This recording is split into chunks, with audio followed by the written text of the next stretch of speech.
Hence home, you idle creatures, get you home. Is this a holiday?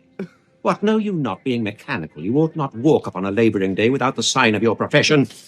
Speak, what trade art thou? Why, sir, a carpenter. Where is thy leather apron and thy rule? What dost thou with thy best apparel on? Huh? You, sir, what trade are you? Well, truly, sir, in respect of a farm workman, I am but, as you would say, gobbling. But what trade art thou? Answer me directly. Well, a trade, sir, that I open my use with a safe conscience, which is indeed, sir, a mender of bad souls. What trade? Thou knave, thou naughty knave, what trade? I beseech you, sir, be not out with me. Yet, if you be out, sir, I commend you. What meanst thou by that? Mend me, thou saucy fellow? Yes, sir, gobble you. Thou'rt a cobbler, art thou? Well, truly, sir, all that I live by is with thee all. I meddle with no tradesmen's matters, nor women's matters, but with all. I am indeed, sir, a surgeon to old shoes. When they are in great danger, I recover them. As proper men as ever trod upon neat's leather are gone upon my handiwork. But wherefore art not in thy shop today? Why dost thou lead these men about the streets? Truly, sir, to wear out the shoes, to get myself into more work. But indeed, sir, we make holiday to see Caesar and rejoice in his triumph. Wherefore rejoice? What conquest brings he home? What tributaries follow him to Rome, to grace in captive bonds his chariot wheels? You logs, you stones, you worse than senseless things. Oh, you hard hearts, you cruel men of Rome, knew you not Pompey? Many a time and oft have you climbed up to walls and battlements, to towers and windows, yea, to chimney tops, your infants in your arms, and there have sat the livelong day with patient expectation to see great Pompey pass the streets of Rome. And when you saw his chariot but appear, have you not made an universal shout? The Tiber trembled underneath her banks to hear the replication of your sounds made in her concave shores? Do you now put on your best attire? And do you now cull out a holiday? And do you now strew flowers in his way that comes in triumph over Pompey's blood? Wake up. Run to your houses, fall upon your knees, pray to the gods to intermit the plague that needs must light on this ingratitude. Go, go, good countrymen, and for this fault assemble all the poor men of your sort. Draw them to Tiber banks and weep your tears into the channel till the lowest stream do kiss the most exalted shores of all.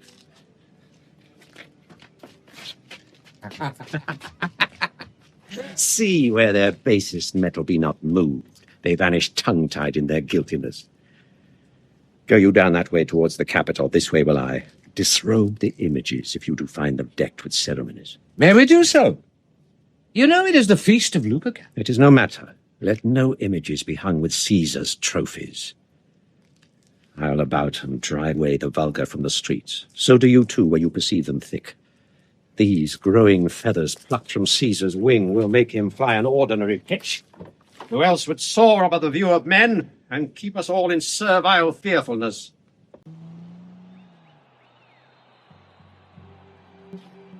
Calpurnia? Peace, ho, seize me. Calpurnia, Here, my lord. stand you directly in Antonius' way when he doth run his course. Antonius, Caesar, my lord. forget not in your speed, Antonius, to touch Calpurnia, for our elders say the baron touch it in this holy chase, shake off their sterile curse. I shall remember. When Caesar says do this, it is performed. Set on and leave no ceremony out. Caesar! Who calls? Let every noise be still. Peace yet again. Who is it in the press that calls on me? I hear a tongue shriller than all the music cries, Caesar! Speak, Caesar is turned to hear. Beware the Ides of March! What man is that? A soothsayer bids you beware the Ides of March. Set him before me, let me see his face. Fellow, come from the throng. Look upon Caesar. What sayest thou to me now? Speak once again.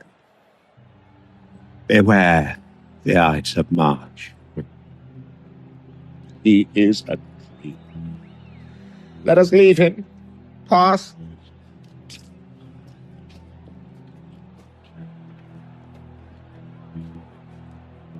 Brutus, will you go see the order of the course? Not I. I pray you do. I am not gamesome. I do lack some part of that quick spirit that is in Antony. Let me not hinder, Cassius, your desires. I'll leave you. Brutus, I do observe you now of late. I have not from your eyes that gentleness and show of love as I was wont to have. You bear too stubborn and too strange a hand over your friend that loves you. Cassius, be not deceived. If I have veiled my look, I turn the trouble of my countenance merely upon myself. Vexed I am of late with passions of some difference, conceptions only proper to myself, which give some soil, perhaps, to my behaviours. But let not, therefore, my good friends be grieved, among which number, Cassius, be you one. Nor construe any further my neglect than that poor Brutus, with himself at war, forgets the shows of love to other men. Then, Brutus, I have much mistook your passion, by means whereof this breast of mine hath buried thoughts of great value, worthy cogitations. Tell me, good Brutus, can you see your face? No, Cassius, for the eye sees not itself but by reflection, by some other things. 'Tis just. And it is very much lamented, Brutus, that you have no such mirrors as will turn your hidden worthiness into your eye, that you might see your shadow. I have heard, where many of the best respect in Rome, except immortal Caesar, speaking of Brutus, and groaning underneath this age's yoke, have wished that noble Brutus had his eyes. Into what dangers would you lead me, Cassius, that you would have me seek into myself for that which is not in me? Therefore, good Brutus, be prepared to hear. And since you know you cannot see yourself so well as by reflection, I, your glass, will modestly discover to yourself that of yourself which you yet know not of. And be not jealous of me, gentle Brutus. Were I a common laugher, or did use to stale with ordinary oaths my love to every new protester, if you know that I do fawn on men and hug them hard, and after scandal them, or if you know that I profess myself in banqueting to all the rout, then hold me dangerous. What means this shouting? I do fear the people choose Caesar for their king. Do you fear it? Then must I think you will not have it so. I would not, Cassius. Yet I love him well.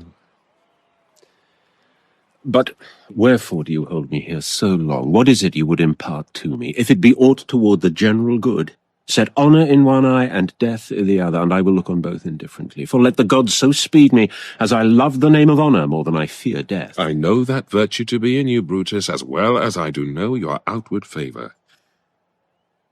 Well, honour is the subject of my story. I cannot tell what you and other men think of this life, but for my single self, I had as lief not be, as live to be in awe of such a thing as I myself. I was born free as Caesar, so are you. We both have fed as well, and we can both endure the winter's cold as well as he.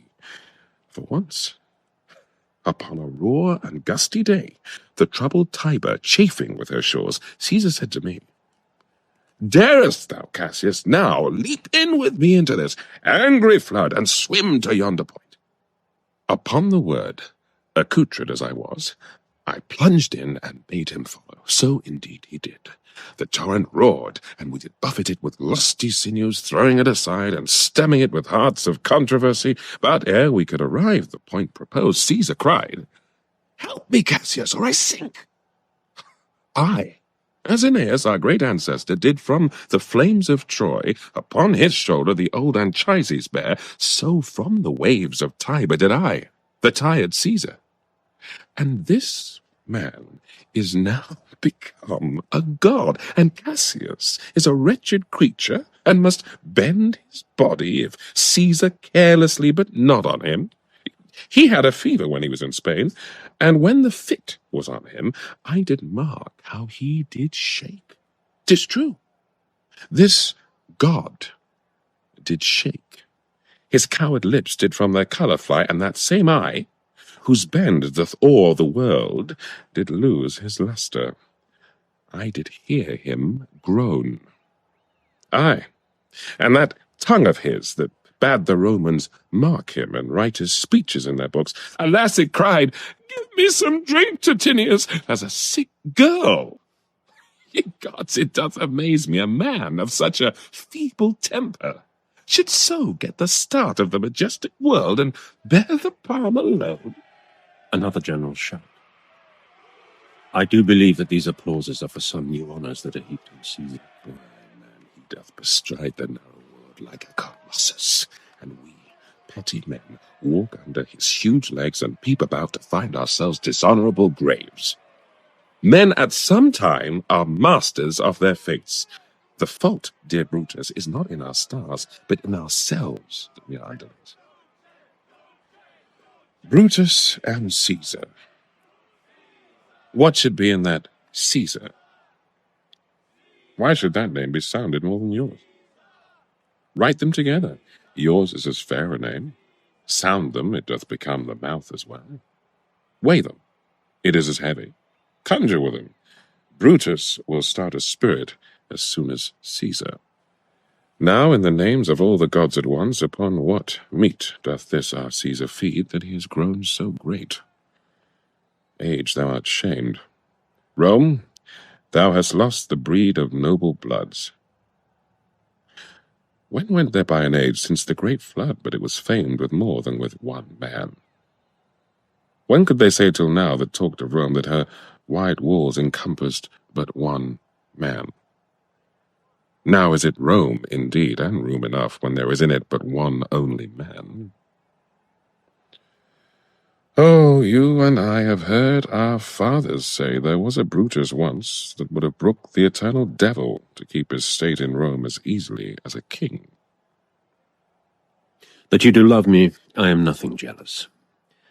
What you would work me to, I have some aim. How I have thought of this and of these times I shall recount hereafter. For this present I would not, so with love I might entreat you, be any further moved. What you have said, I will consider. What you have to say, I will with patience hear, and find a time both meet to hear and answer such high things. Till then, my noble friend, chew upon this.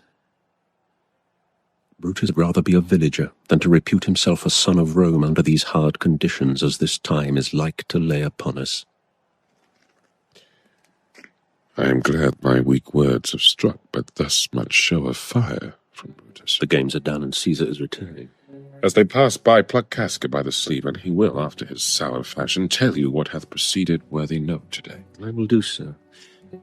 But look you, Cassius, the angry spot doth glow on Caesar's brow, and all the rest look like a chidden train. Calpurnius' cheek is pale, and Cicero looks with such ferret and such fiery eyes as we have seen him in the Capitol being crossed in conference by some senators. Casca will tell us what the matter is. Antonius, Caesar! let me have men about me that are fat, sleek-headed men, and such as sleep o' nights. Yond Cassius has a lean and hungry look. He thinks too much. Such men are dangerous. Fear him not, Caesar. He's not dangerous. He is a noble Roman and well given. Would he were fatter, but I fear him not. Yet, if my name were liable to fear, I do not know the man I should avoid so soon as that spare Cassius. He reads much. He is a great observer, and he looks quite through the deeds of men. He loves no plays as thou dost, Antony. He hears no music. Seldom he smiles, and smiles in such a sort as if he mocked himself, and scorned his spirit that could be moved to smile at anything. Such men as he be never at heart's ease, whilst they behold a greater than themselves, and therefore are they very dangerous. I rather tell thee what is to be feared than what I fear, for always I am Caesar. Come on my right hand, for this ear is deaf, and tell me truly what thou think'st of him.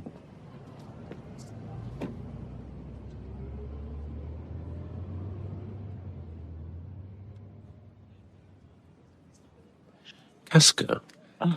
You pulled me by the cloak. Would you speak with me? Aye, Casca. Tell us what hath chanced today, that Caesar looks so sad. Why, you were with him, were you not?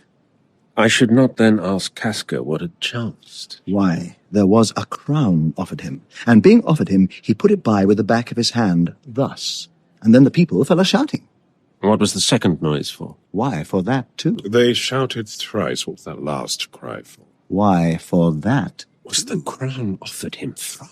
Aye, marry was't, and he put it by thrice, every time gentler than other, and at every putting by, mine honest neighbours shouted. Who offered him the crown? Why, Antony. Tell us the manner of it, gentle Casca. I can as well be hanged as tell the manner of it. It was mere foolery. I did not mark it.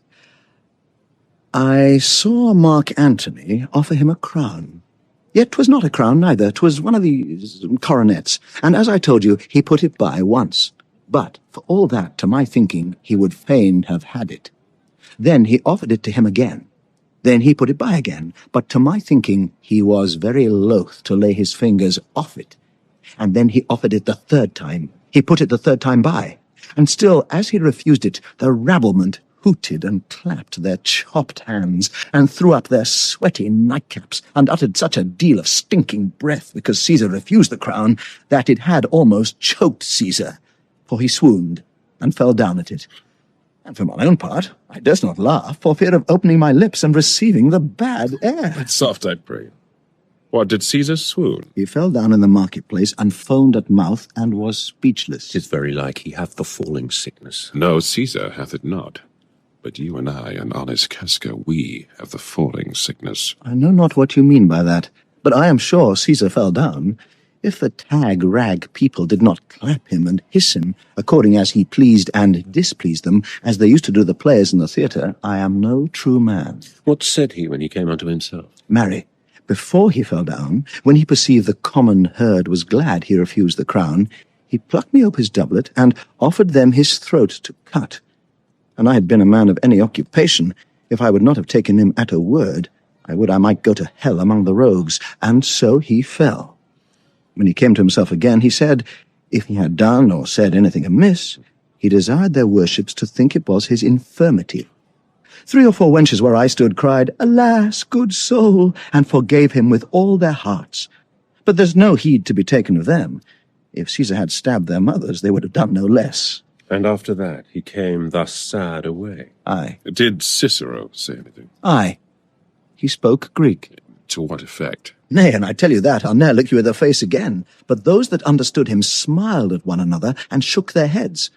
But for mine own part, it was Greek to me. I could tell you more news, too. Marullus and Flavius, for pulling scarfs off Caesar's images, are put to silence. Very well. There was more foolery yet, if I could remember it. Will you sup with me tonight, Casca? No, I'm promised forth. Will you dine with me tomorrow? Aye, if I be alive and your mind hold and your dinner worth the eating. Good. I will expect you. Do so. Farewell, both. What a blunt fellow is this grown to be. He was quick-mettled when he went to school. So is he now in execution of any bold or noble enterprise, however he puts on this tardy form. This rudeness is a source to his good wit, which gives men stomach to digest his words with better appetite. And so it is. For this time I will leave you. Tomorrow, if you please to speak with me, I will come home to you. Or if you will come home to me, and I will wait for you. I will do so. Until then, think of the world.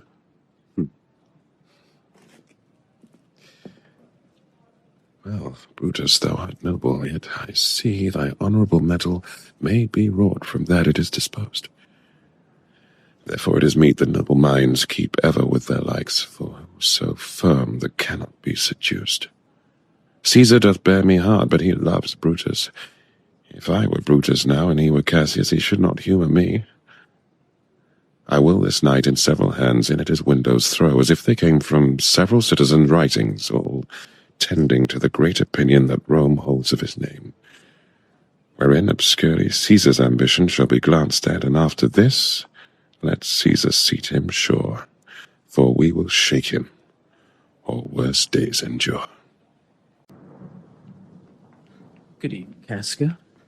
Brought you Caesar home?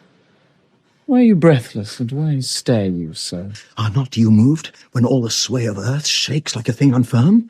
Oh, Cicero, I have seen tempests when the scolding winds have rived the knotty oaks, and I have seen the ambitious ocean swell and rage and foam to be exalted with the threatening clouds, but never till tonight. Never till now did I go through a tempest dropping fire. Either there is a civil strife in heaven, or else the world, too saucy with the gods, incenses them to send destruction. Why? Saw you anything more wonderful? A common slave, you know him well by sight, held up his left hand, which did flame and burn like 20 torches joined, and yet his hand, not sensible of fire, remained unscorched. Besides, I have not since put up my sword.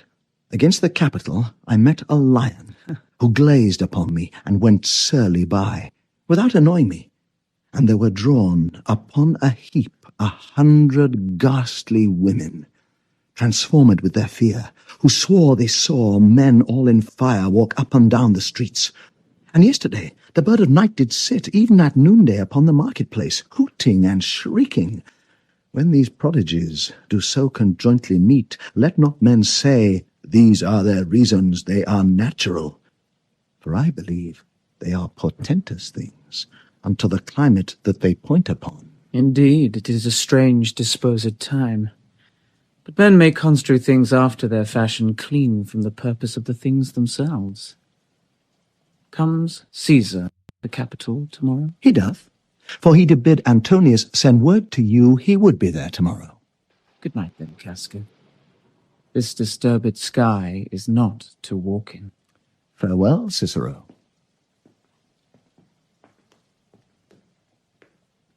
Who's there? A Roman. Casca, by your voice. Your ear is good. Cassius, what night is this? A very pleasing night to honest men. Whoever knew the heavens menace so? Those that have known the earth so full of faults. For my part, I have walked about the streets, submitting me unto the perilous night, and thus, embraced Casca, as you see, have bared my bosom to the thunderstone.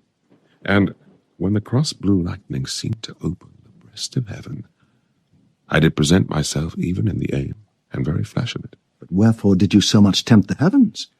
It is the part of men to fear and tremble when the most mighty gods by tokens send such dreadful heralds to astonish us. You are dull, Casca, and those sparks of life that should be in a room, and you do want, or else you use not. You look pale and gaze, and put on fear, and cast yourself in wonder to see the strange impatience of the heavens. But if you would consider the true cause, why all these fires, why all these gliding ghosts, why birds and beasts from quality and kind, why old men fool and children calculate, why all these things change from their ordinance, their natures and preformed faculties to monstrous quality. Why, you shall find that heaven hath infused them with these spirits to make them instruments of fear and warning unto some monstrous state. And now could I, Casca, name to thee a man most like this dreadful night, that thunders, lightens, opens graves, and roars as doth the lion in the Capitol. A man no mightier than thyself or me in personal action, yet prodigious grown, and fearful as these strange eruptions are. 'Tis Caesar that you mean, is it not, Cassius?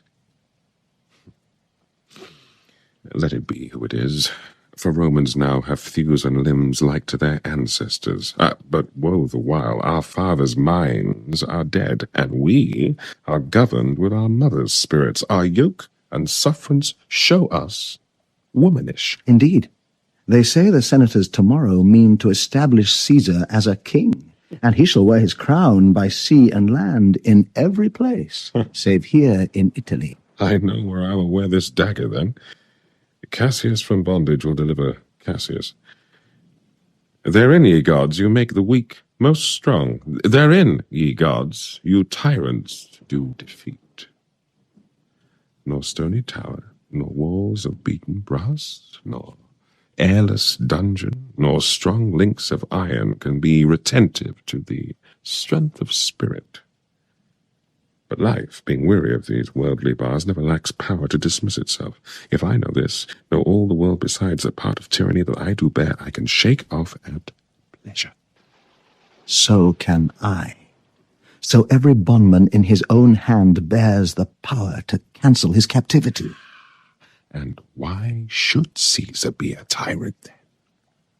Poor man. I know he would not be a wolf, but that he sees the Romans are but sheep. He were no lion, were not Romans, hinds. Those that with haste will make a mighty fire begin it with weak straws. What trash is Rome? What rubbish and what offal when it serves for the base matter to illuminate so vile a thing as Caesar. But, grief, where hast thou led me? I perhaps speak this before a willing bondman. Then I know my answer must be made. But I am armed, and dangers are to me indifferent. You speak to Casca, and to such a man that is no fleering telltale. Hold my hand.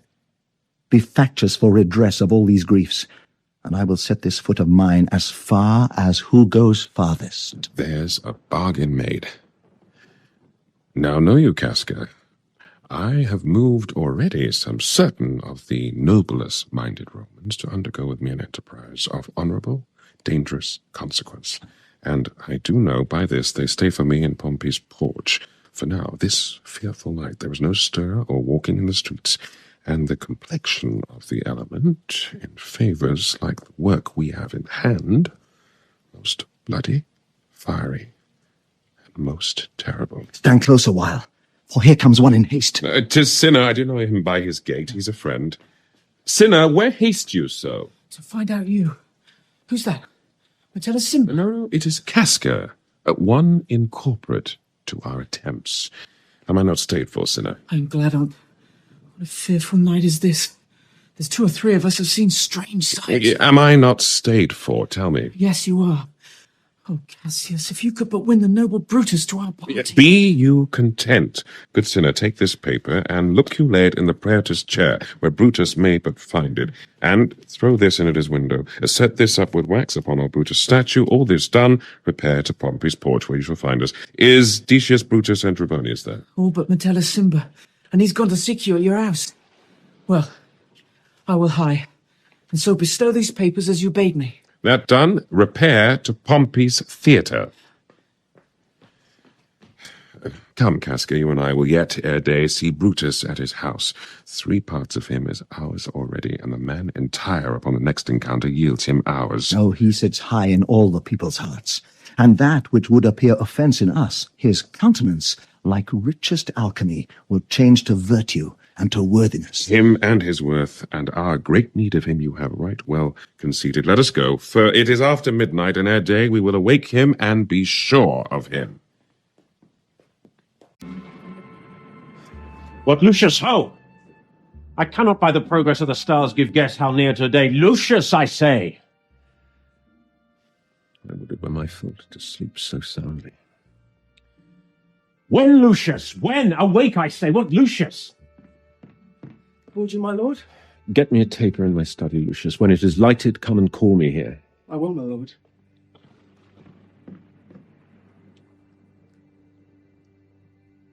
It must be by his death. And for my part, I know no personal cause to spurn at him but for the general. He would be crowned. How that might change his nature, there's the question. It is the bright day that brings forth the adder, and that craves wary walking. Crown him, that, and then, I grant, we put a sting in him, that at his will he may do danger with. The abuse of greatness is when it disjoins remorse from power. And to speak truth of Caesar, I have not known when his affections swayed more than his reason. But 'tis a common proof that lowliness is young ambition's ladder, whereto the climber upward turns his face. But when he once attains the utmost round, he then unto the ladder turns his back, looks in the cloud, scorning the base degrees by which he did ascend. So Caesar may, then lest he may prevent. And since the quarrel will bear no colour for the thing he is, fashion it thus, that what he is augmented would run to these and these extremities, and therefore think him as a serpent's egg, which hatched would as his kind grow mischievous, and kill him in the shell. The taper burneth in your closet, sir. Searching the window for a flint, I found this paper thus sealed up, and I'm sure it did not lie there when I went to bed. Get you to bed again, it is not day. Is not tomorrow, boy, the Ides of March? I know not, sir. Look in the calendar and bring me word. I will, sir. The exhalations whizzing in the air give so much light that I may read by them. Brutus, thou sleepst, awake and see thyself. Shall Rome, etc., speak, strike, redress? Brutus, thou sleepst, awake. Such instigations have been often dropped where I've took them up. Shall Rome, etc. Thus must I piece it out. Shall Rome stand under one man's awe? What Rome? My ancestors did from the streets of Rome the Tarquin drive when he was called a king. Speak, strike, redress. Am I entreated to speak and strike? O Rome, I make thee promise.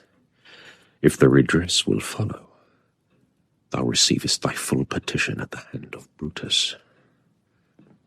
Sir, March is wasted 15 days.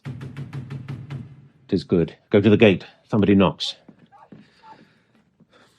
Since Cassius first did wet me against Caesar, I had not slept. Between the acting of a dreadful thing and the first motion, all the interim is like a phantasma or a hideous dream. The genius and the mortal instruments are then in council, and the state of man, like to a little kingdom, suffers then the nature of an insurrection. Sir, 'tis your brother Cassius at the door, who doth desire to see you. Is he alone? No, sir, there are more with him. Do you know them? No, sir, their hats are plucked about their ears, and half their faces buried in their cloaks, that by no means I may discover them by any mark of favour. Let them enter. They are the faction. O conspiracy, shamest thou to show thy dangerous brow by night, when evils are most free? O then by day where wilt thou find a cavern dark enough to mask thy monstrous visage? Seek none conspiracy, hide it in smiles and affability. For if thou path thy native semblance on, not Erebus itself were dim enough to hide thee from prevention. I think we are too bold upon your rest. Good morrow, Brutus. Do we trouble you? I have been up this hour, awake all night. Know I these men that come along with you? Yes. Every man of them, and no man here but honors you. And every one doth wish you had but that opinion of yourself, which every noble Roman bears of you. This is Trebonius. He is welcome hither. This Decius Brutus. He was welcome too. This Casca. This Cinna. And this Metellus Cimber. They are all welcome. What watchful cares do interpose themselves betwixt your eyes and night? Shall I entreat a word? Here lies the east. Doth not the day break here? No. Oh, pardon, sir, it doth. And yon grey lines that fret the clouds are messengers of day. You shall confess that you are both deceived. Here, as I point my sword, the sun arises, which is a great way growing on the south, weighing the youthful season of the year. Some 2 months hence, up higher towards the north, he first presents his fire, and the high east stands as the capital directly here. Give me your hands all over, one by one. And let us swear our resolution. No, not an oath. If not the face of man, the sufferance of our souls, the time's abuse, if these be motives weak, break off betimes, and every man hence to his idle bed. So let high-sighted tyranny range on till each man drop by lottery. But if these, as I am sure they do, bear fire enough to kindle cowards, and to steel with valour the melting spirits of women, then, countrymen, what need we any spur but our own cause to prick us to redress? What other bond than secret Romans that have spoke the word and will not palter? And what other oath than honesty to honesty engaged that this shall be, or we will fall for it?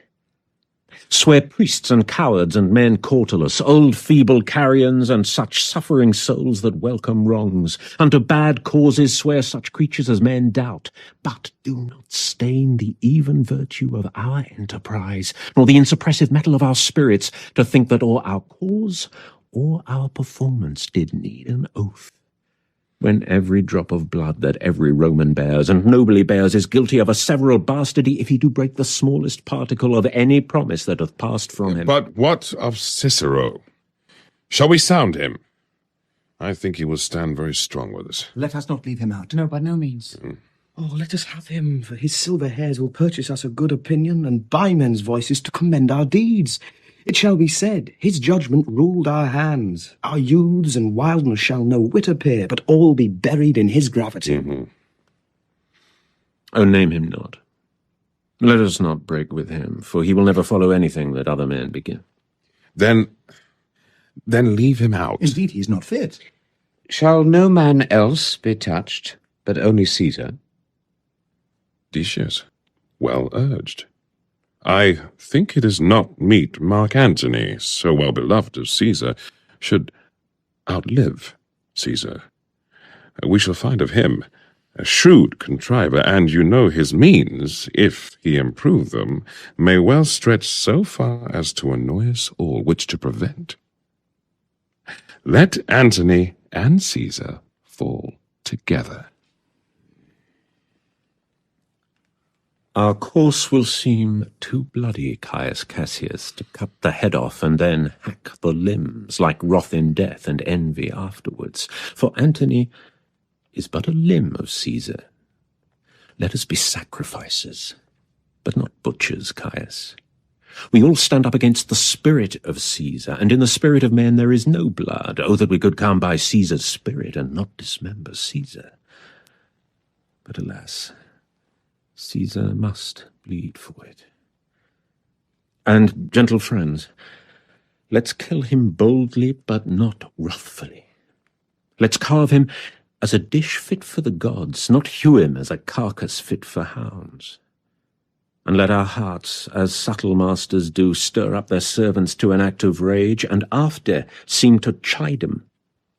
This shall make our purpose necessary and not envious, which so appearing to the common eyes, we shall be called purgers, not murderers. And for Mark Antony, think not of him, for he can do no more than Caesar's arm when Caesar's head is off. Yet I fear him, for in the engrafted love he bears to Caesar. Alas, good Cassius, do not think of him. If he loves Caesar, all that he can do is to himself. Take thought and die for Caesar. And that were much he should, for he is given to sports, to wildness, and much company. There is no fear in him. Let him not die, for he will live and laugh at this hereafter. Peace. Count the clock.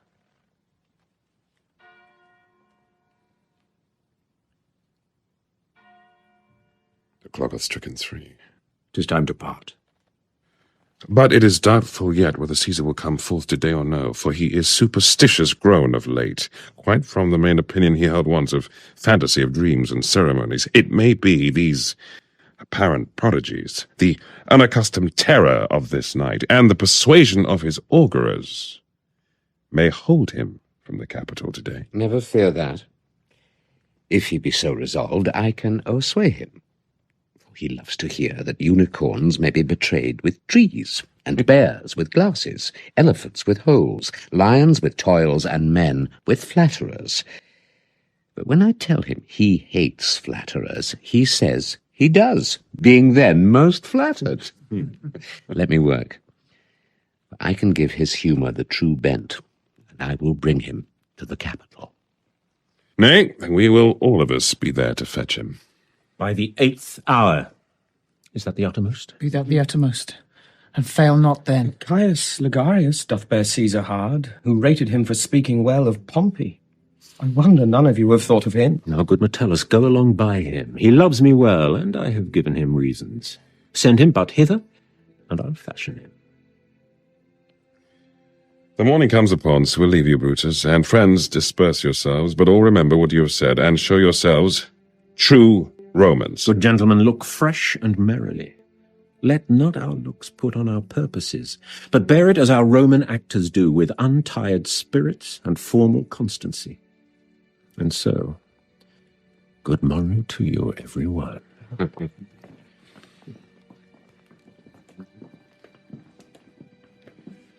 Boy.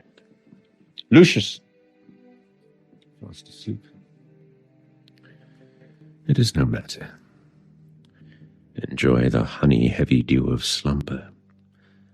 Thou hast no figures nor no fantasies which busy care draws in the brains of men. Therefore thou sleepst so sound. Brutus, my lord. Portia, what mean you? Wherefore rise you now? It is not for your health thus to commit your weak condition to the raw cold morning. Nor for yours neither. You have ungently, Brutus, stole from my bed, and yesternight at supper. You suddenly arose and walked about, musing and sighing with your arms across. And when I asked you what the matter was, you stared upon me with ungentle looks.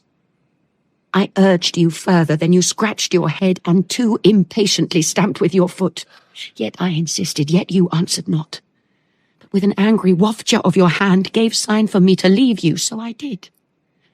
Fearing to strengthen that impatience which seemed too much enkindled, and withal, hoping it was but an effect of humour, which sometime hath his hour with every man.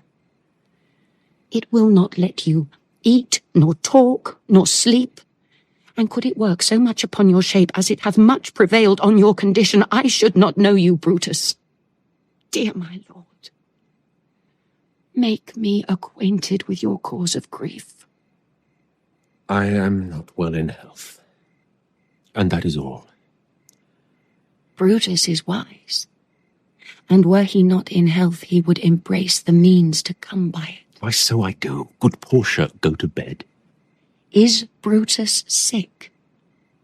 And is it physical to walk unbraced and suck up the humours of the dank morning? What, is Brutus sick?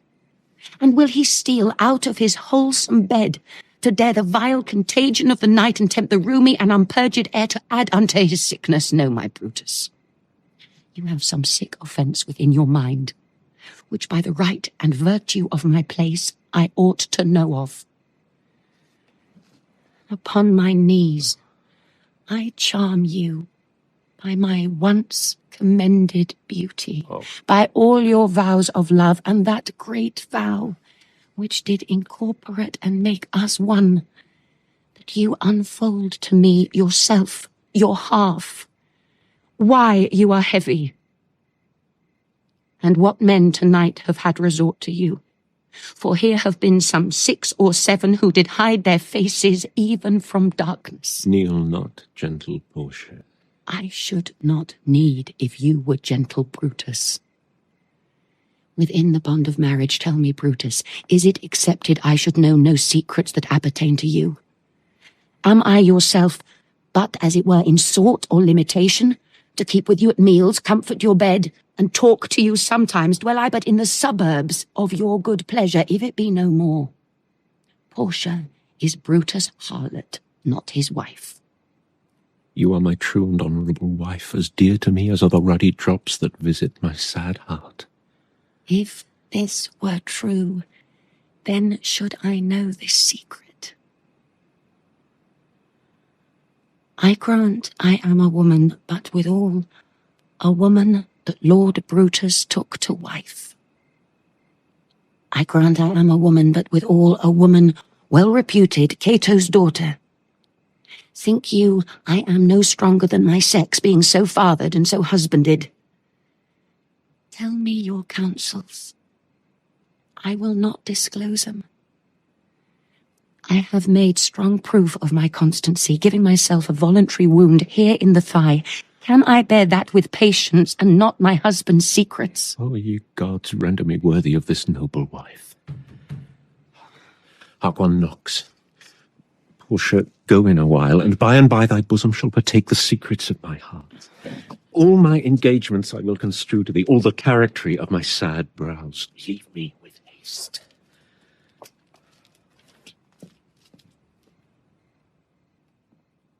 Lucius, who's that knocks? He's a sick man who would speak with you. Caius Ligarius, that Metellus spake of. Boy, stand aside. Caius Ligarius, how? Vouchsafe good morrow from a feeble tongue. Oh, what a time you have chose out, brave Caius, to wear a kerchief when you were not sick. I am not sick, if Brutus has in hand any exploit worthy the name of honour. Such an exploit have I in hand, Ligarius, had you a healthful ear to hear of it. By all the gods the Romans bow before, I here discard my sickness. Soul of Rome, brave son derived from honourable loins, thou, like an exorcist, hath conjured up my mortified spirit. Now, bid me run, and I will strive with things impossible, yea, get the better of them. What's to do? A piece of work that will make sick men whole. But are not some whole that we must make sick? That must we also. What it is, my Caius, I shall unfold to thee as we are going to whom it must be done. Set on your foot, and with a heart new fired I follow you to do I know not what. But it sufficeth that Brutus leads me on. Follow me then. Nor heaven nor earth have been at peace tonight. Thrice hath Calpurnia in her sleep cried out, "Help, ho, they murder Caesar." Who's within? My lord? Go bid the priests do present sacrifice and bring me their opinion of success. I will, my lord. What mean you, Caesar? Think you to walk forth? You shall not stir out of your house today. Caesar shall forth. The things that threatened me ne'er looked but on my back. When they shall see the face of Caesar, they are vanished. Caesar, I never stood on ceremonies, yet now they fright me.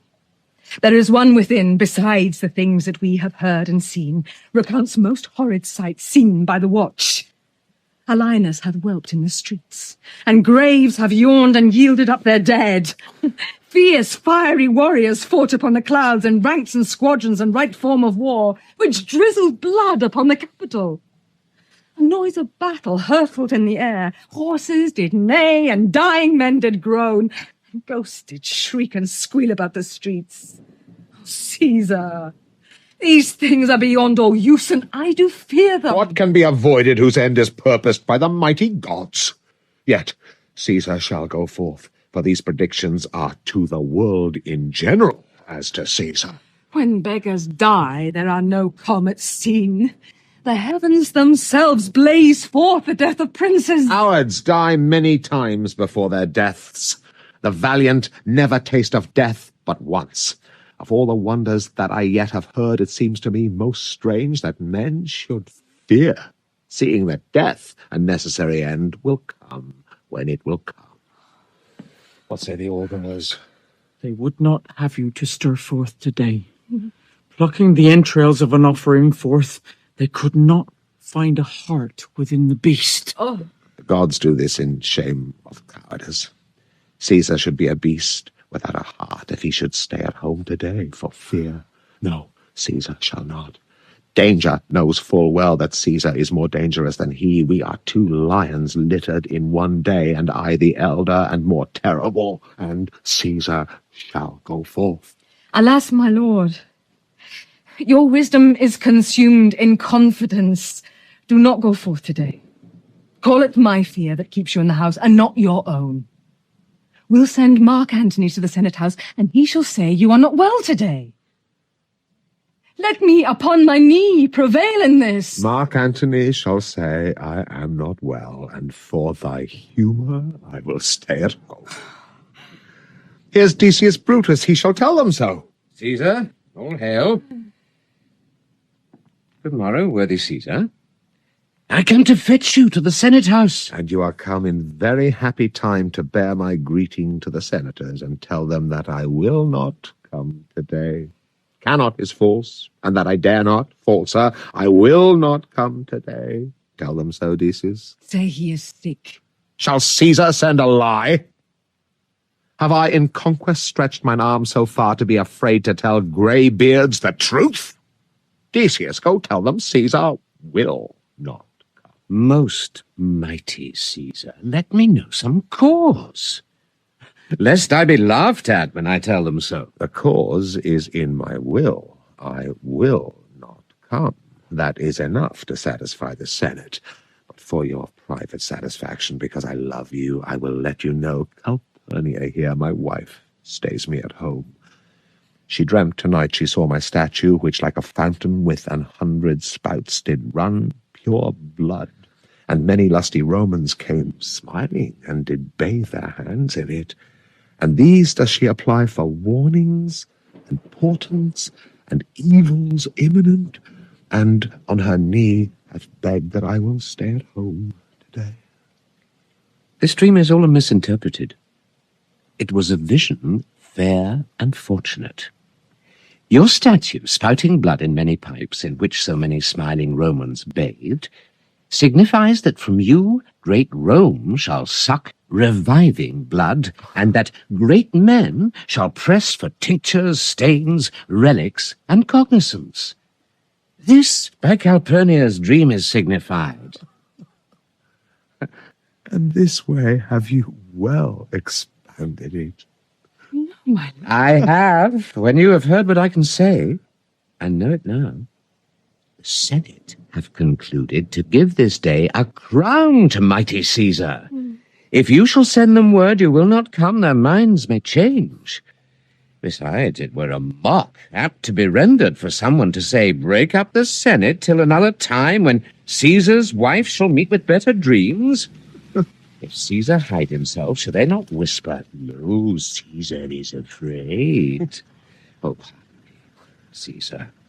For my dear, dear love to your proceeding bids me tell you this.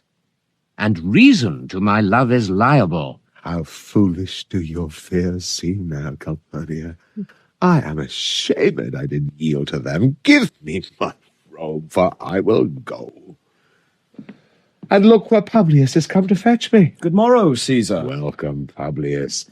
What, Brutus, are you stirred so early too? Good morrow, Casca. Yes, Caesar was ne'er so much your enemy as that same ague which hath made you lean. What is o'clock? Caesar, 'tis struck an 8. I thank you for your pains and courtesy. See, Antony, that revels longer nights is notwithstanding up. Good morrow, Antony. So to most noble Caesar. Bid them prepare within. I am to blame to be thus waited for. Now, sinner, neither tell us what Trebonius. I have an hour's talk in store for you. Remember that you call on me today. Be near me, that I may remember you. Caesar, I will. And so near would I be that your best friend shall wish I had been further. Good friends, go in and taste some wine with me, and we, like friends, will straightway go together. But every like is not the same, Caesar, the heart of Brutus yearns to think upon. Caesar, beware of Brutus. Take heed of Cassius. Come not near Casca, have an eye to Cinna. Trust not Trebonius, mark well Metellus' Cimber. Decius Brutus loves thee not. Thou hast wronged Caius Ligarius. There is but one mind in all these men, and it is bent against Caesar. If thou beest not immortal, look about you. Security gives way to conspiracy. The mighty gods defend thee. Thy lover, Artemidorus. Here will I stand till Caesar pass along, and as a suitor will I give him this.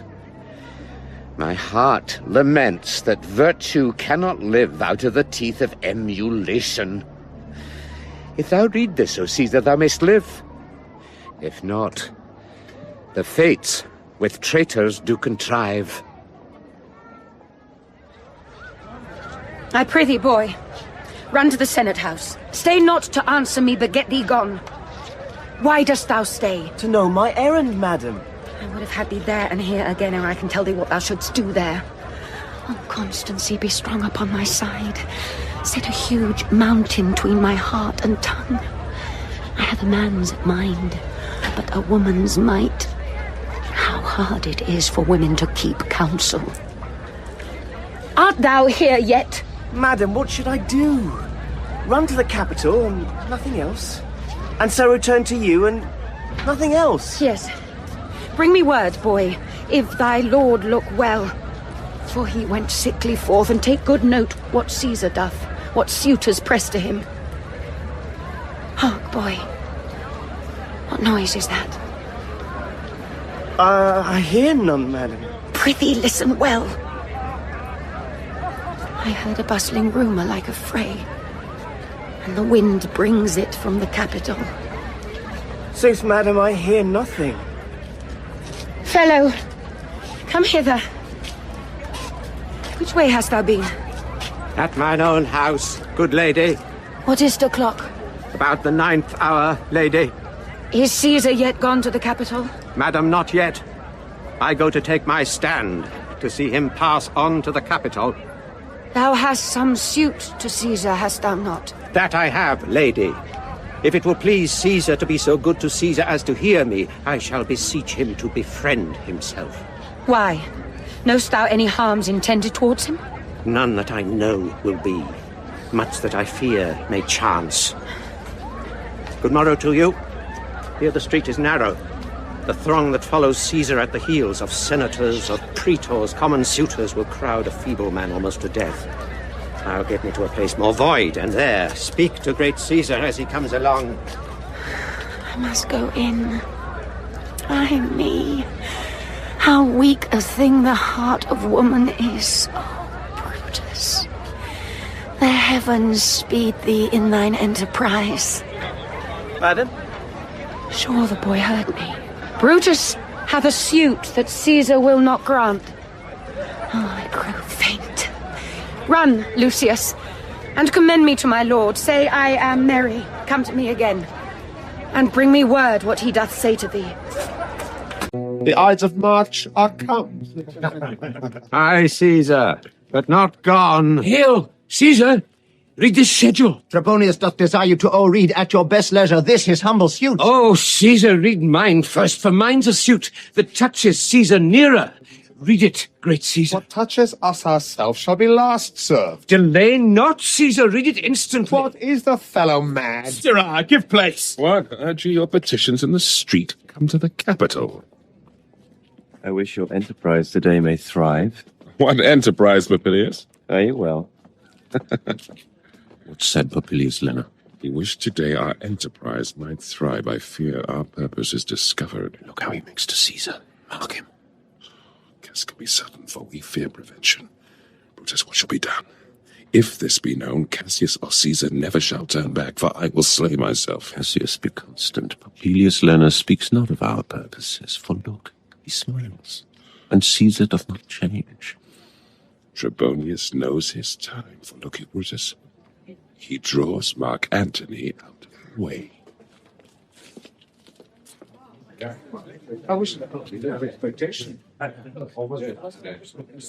Where is Metellus Cimber? Let him go and presently prefer his suit to Caesar. He is addressed. Press near and second him. Caskin, you are the first that rears your hand. Are we all ready? What is now amiss that Caesar and his senate must redress?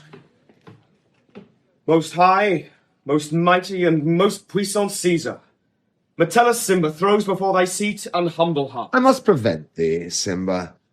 These couchings and these lowly courtesies might fire the blood of ordinary men and turn preordinance and first decree into the law of children. Be not fond to think Caesar bears such rebel blood that will be thawed from the true quality with that which melteth fools. I mean sweet words, low crooked curtsies, and base spaniel fawning. Thy brother by decree is banished. If thou dost bend and pray and fawn for him, I spurn thee like a cur out of my way. No, Caesar doth not wrong, nor without cause will he be satisfied. Is there no voice more worthy than my own, to sound more sweetly in great Caesar's ear for the repealing of my banished brother? I kiss thy hand, but not in flattery, Caesar, desiring thee that Publius Cimber may have an immediate freedom of repeal. What, Brutus? Pardon, Caesar, Caesar, pardon. As low as to thy foot doth Cassius fall to beg enfranchisement for Publius Cimber. I could be well moved if I were as you. If I could pray to move, prayers would move me, but I am constant as the northern star, of whose true fixed and resting quality there is no fellow in the firmament. The skies are painted with unnumbered sparks. They are all fire, and every one doth shine. But there's but one in all doth hold his place.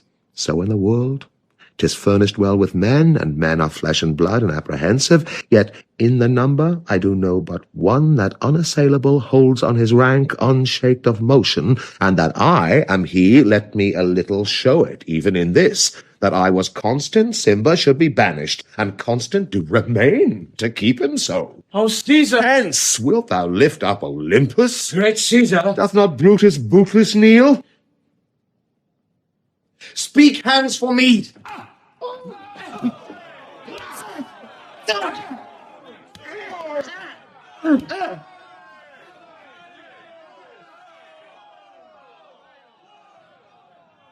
That's two. Brute. And four. Caesar.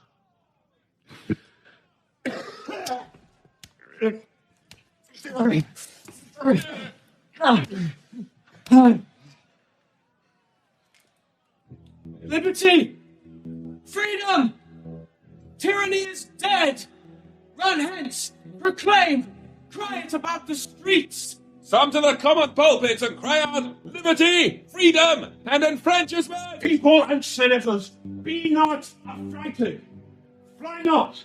Stand stiff. Ambition's debt is paid. Go to the pulpit, Brutus. And Cassius too. Where's Publius? Here, quite confounded with this mutiny. Stand fast together, lest some friend of Caesar should shout. Talk not of standing. Publius, good cheer. There is no harm intended to your person, nor to no Roman else. So tell Publius. And leave us, Publius, lest that the people rushing on us should do your age some mischief. Do so, and let no man abide this deed, but we, the doers. Where is Antony? Fled to his house, amazed. Men, wives, and children stare, cry out, and run as it were doomsday. Fates, we will know your pleasures. That we shall die, we know. 'Tis but the time and drawing days out that men stand upon. Why, he that cuts off 20 years of life cuts off so many years of fearing death. Grant that, and then is death a benefit? So are we Caesar's friends that have abridged his time of fearing death. Stoop. Romans, stoop, and let us bathe our hands in Caesar's blood up to the elbows and besmear our swords. Then walk we forth, even to the marketplace, and waving our red weapons o'er our heads, let's all cry, peace, freedom, and liberty. Stoop then, and wash. How many ages hence shall this, our lofty scene, be acted over in states unborn, and accents yet unknown? How many times shall Caesar bleed in sport, that now on Pompey's basis lies along no worthier than the dust? So oft as that shall be, so often shall there not of us be called the men that gave their country liberty. What? Shall we forth? Aye. Every man away. Brutus shall lead, and we will grace his heels with the most boldest and best hearts of Rome. Soft. Who comes here? A friend of Antony's. Thus, Brutus, did my master bid me kneel. Thus did Mark Antony bid me fall down, and being prostrate, thus he bade me say, Brutus is noble, wise, valiant, and honest. Caesar was mighty, bold, royal, and loving. Say I love Brutus, and I honour him. Say I feared Caesar, honoured him, and loved him. If Brutus will vouchsafe that Antony may safely come to him and be resolved how Caesar hath deserved to lie in death, Mark Antony shall not love Caesar dead so well as Brutus living, but will follow the fortunes and affairs of noble Brutus, thorough the hazards of this untrod state with all true faith. So says my master Antony. Thy master is a wise and valiant Roman. I never thought him worse. Tell him, so please him come unto this place, he shall be satisfied, and by my honour depart untouched. I'll fetch him presently. I know that we shall have him well to friend. I wish we may, but yet have I a mind that fears him much, and my misgivings still fall shrewdly to the purpose. But here comes Antony. Welcome, Mark Antony. O mighty Caesar, dost thou lie so low? Are all thy conquests, glories, triumphs, spoils shrunk to this little measure? Fare thee well.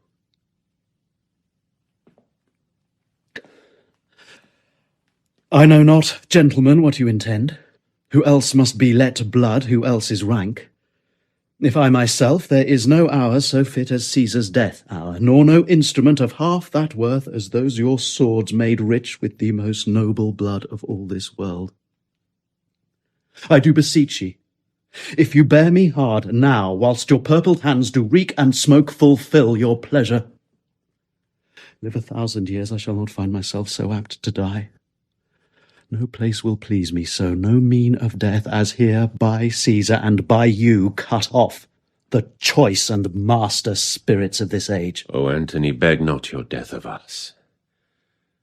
Though now we must appear bloody and cruel, as by our hands and this our present act you see we do, yet see you but our hands, and this the bleeding business they have done. Our hearts you see not, they are pitiful, and pity to the general wrong of Rome, as fire drives out fire, so pity hath done this deed on Caesar. For your part, to you our swords have leaden points, Mark Antony. Our arms in strength of malice, and our hearts of brother's temper, do receive you in with all kind love, good thoughts, and reverence. Your voice shall be as strong as any man's in the disposing of new dignities. Only be patient till we have appeased the multitude, beside themselves with fear, and then we will deliver you the cause why I, that did love Caesar when I struck him, have thus proceeded. I doubt not of your wisdom. Let each man render me his bloody hand. First, Marcus Brutus, will I shake with you. Next, Caius Cassius, do I take your hand? Now, Decius Brutus, yours. Now yours, Metellus. Yours, Cinna. And my valiant Casca, yours. Though last, not least in love, yours, good Trebonius. Gentlemen all, alas, what shall I say? My credit now stands on such slippery ground that one of two bad ways you must conceit me, either a coward or a flatterer. That I did love thee, Caesar, oh, 'tis true. If then thy spirit look upon us now, shall it not grieve thee dearer than thy death to see thy Antony making his peace, shaking the bloody fingers of thy foes most noble in the presence of thy cause? Had I as many eyes as thou hast wounds, weeping as fast as they stream forth thy blood, it would become me better than to close in terms of friendship with thine enemies. Pardon me, Julius. Here wast thou bade, brave heart. Here didst thou fall, and here thy hunters stand, signed in thy spoil and crimsoned in thy lethe. O world, thou wast the forest to this heart, and this indeed, O world, the heart of thee. How like a deer, strucken by many princes, dost thou here lie. Mark Antony. Pardon me, Caius Cassius. The enemies of Caesar shall say this, then in a friend it is cold modesty. I blame you not for praising Caesar so, but what compact mean you to have with us? Will you be pricked in number of our friends, or shall we on and not depend on you? Therefore I took your hands, but was indeed swayed from the point by looking down on Caesar. Friends, I am with you all, and love you all upon this hope, that you shall give me reasons why and wherein Caesar was dangerous. Or else were this a savage spectacle. Our reasons are so full of good regard that were you Antony the son of Caesar, you should be satisfied. That's all I seek. And am moreover suitor that I may produce his body to the marketplace, and in the pulpit, as becomes a friend, speak in the order of his funeral. You shall, Mark Antony. Brutus, a word with you. You know not what you do. Do not consent that Antony speak in his funeral. Know you how much the people may be moved by that which he will utter? By your pardon, I will myself into the pulpit first, and show the reason of our Caesar's death. What Antony shall speak, I will protest he speaks by leave and by permission, and that we are contented Caesar shall have all true rights and lawful ceremonies, it shall advantage more than do us wrong. I know not what may fall, I like it not. Mark Antony, here, take you Caesar's body. You shall not in your funeral speech blame us, but speak all good you can devise of Caesar, and say you do it by our permission. Else shall you not have any hand at all about his funeral. And you shall speak in the same pulpit whereto I am going after my speech is ended. Be it so. I do desire no more. Prepare the body then, and follow us.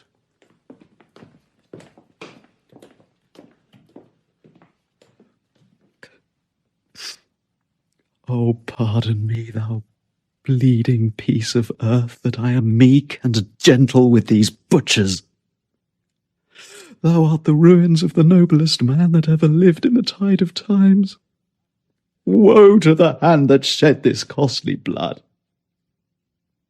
Over thy wounds now do I prophesy, which like dumb mouths do ope their ruby lips to beg the voice and utterance of my tongue. A curse shall light upon the limbs of men. Domestic fury and fierce civil strife shall cumber all the parts of Italy. Blood and destruction shall be so in use, and dreadful objects so familiar, that mothers shall but smile when they behold their infants quartered with the hands of war, all pity choked with custom of fell deeds. And Caesar's spirit, ranging for revenge, with Arte by his side come hot from hell, shall in these confines with a monarch's voice cry havoc and let slip the dogs of war, that this foul deed shall smell above the earth with carrion men groaning for burial. You serve Octavius Caesar, do you not? I do, Mark Antony. Caesar did right for him to come to Rome. He did receive his letters and is coming, and bid me say to you by word of mouth, "Oh, Caesar." Thy heart is big. Get thee apart and weep. Passion I see is catching, for mine eyes, seeing those beads of sorrow stand in thine, began to water. Is thy master coming? He lies tonight within 7 leagues of Rome. Post back with speed and tell him what hath chanced. Here is a mourning Rome. A dangerous Rome, no Rome of safety for Octavius yet. Hie hence and tell him so. Yet stay a while. Thou shalt not back till I have borne this course into the marketplace. There shall I try in my oration how the people take the cruel issue of these bloody men, according to the which thou shalt discourse to young Octavius of the state of things. Lend me your hand. We will be satisfied! Follow me and give me audience, friends. Cassius, go you into the other street and part the numbers.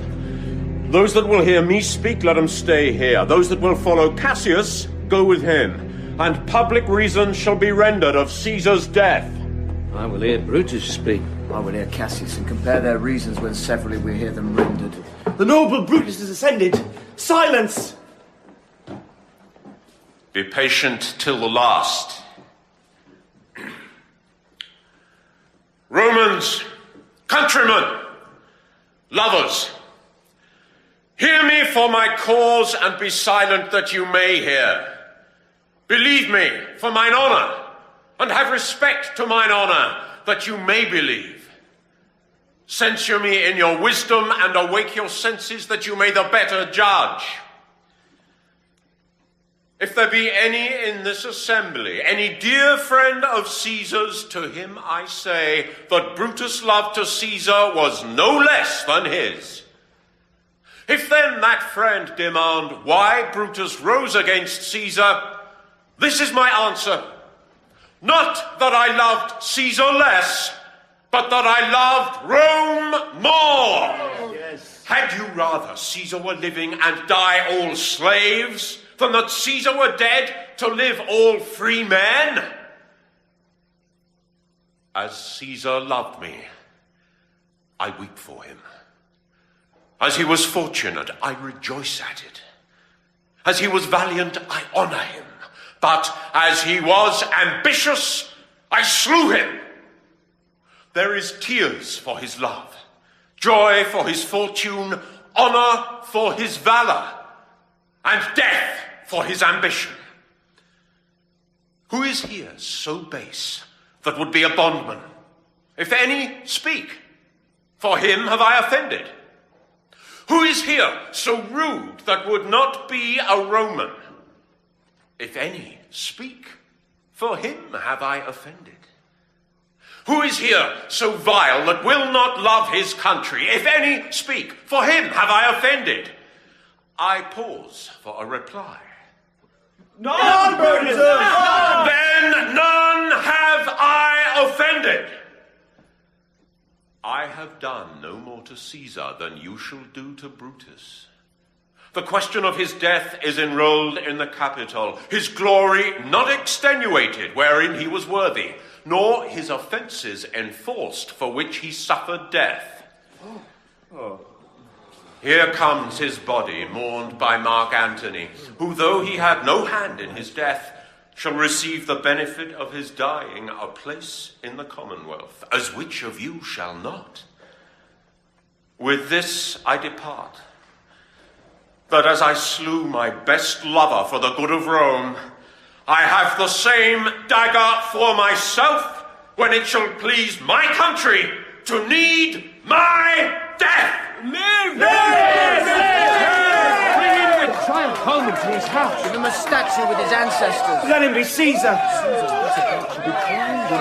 We'll bring him to his house with shouts and clamours. My countrymen! Peace! No, Brutus! Peace! Good countrymen, let me depart alone. And for my sake, stay here with Antony. Do grace to Caesar's corpse, and grace his speech tending to Caesar's glories, which Mark Antony, by our permission, is allowed to make. I do entreat you, not a man depart, save I alone, till Antony have spoke. Stay, ho, and let us hear Mark Antony. Let him go up in the public chair, we'll hear him. Noble Antony, go up! For Brutus' sake, I am beholding to you. What does he say of Brutus? He says of Brutus' sake he finds himself beholding to us all. To our best he speak no harm of Brutus here. This Caesar was a tyrant. Nay, that's certain we are blessed that Rome is rid of him. Peace.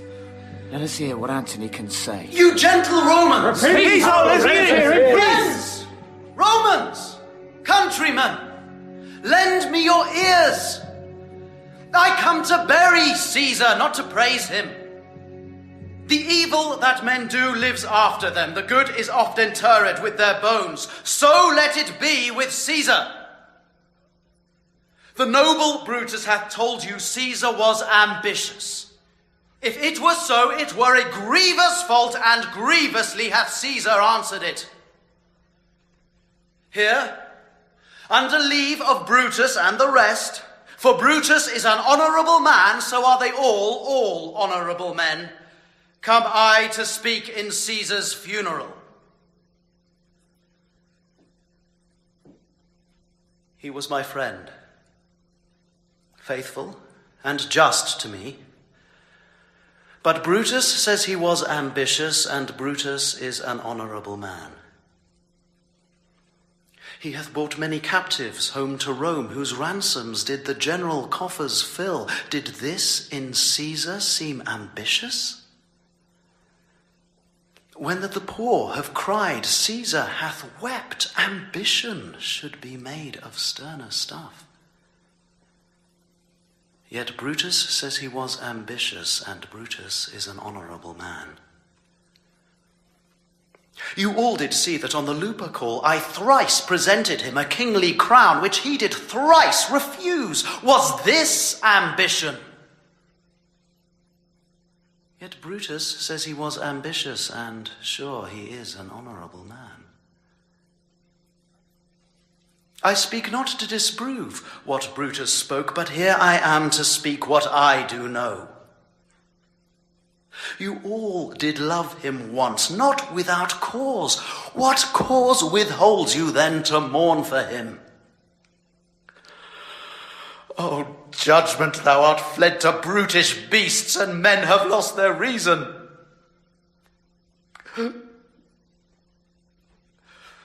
Bear with me. My heart is in the coffin there with Caesar, and I must pause till it come back to me. Methinks there is much reason in his sayings. If thou consider rightly the matter, Caesar has had great wrong. Has he, masters? I fear there will a worse come in his place. Well, mark ye his words. He would not take the crown. Therefore 'tis certain he was not ambitious. If it be found so, some will dare abide it. Poor soul, his eyes are red as fire with weeping. There's not a nobler man in Rome than Antony. Now, mark him. He begins again to speak. But yesterday the word of Caesar might have stood against the world. Now lies he there, and none so poor to do him reverence. Oh, masters, if I were disposed to stir your hearts and minds to mutiny and rage, I should do Brutus wrong, and Cassius wrong, who you all know are honourable men. I will not do them wrong.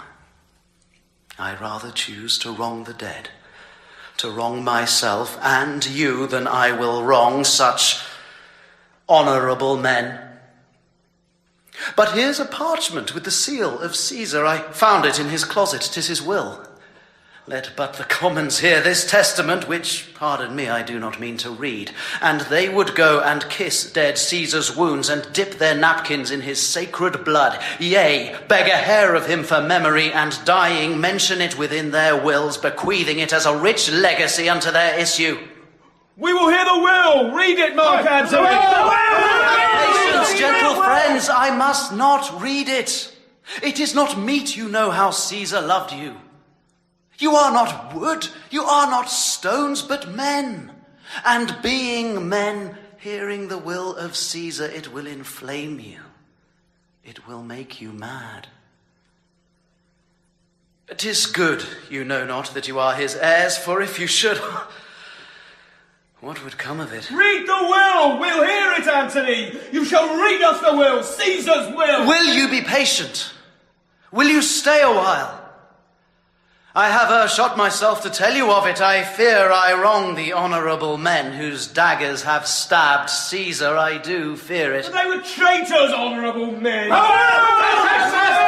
were villains! Murderers! The will!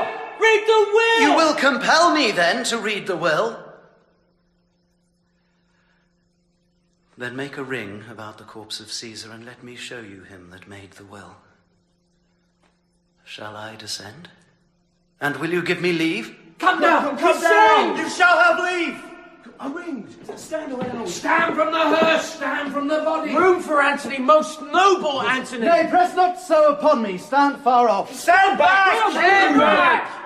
If you have tears, prepare to shed them now. You all do know this mantle. I remember the first time ever Caesar put it on. 'Twas on a summer's evening in his tent, that day he overcame the nervii. Look. In this place ran Cassius' dagger through. See what a rent the envious Casca made. Through this the well-beloved Brutus stabbed. And as he plucked his cursed steel away, mark how the blood of Caesar followed it, as rushing out of doors to be resolved if Brutus so unkindly knocked or no. For Brutus, as you know, was Caesar's angel. judge. Oh, you gods, how dearly Caesar loved him. This was the most unkindest cut of all. For when the noble Caesar saw him stab, ingratitude, more strong than traitor's arms, quite vanquished him.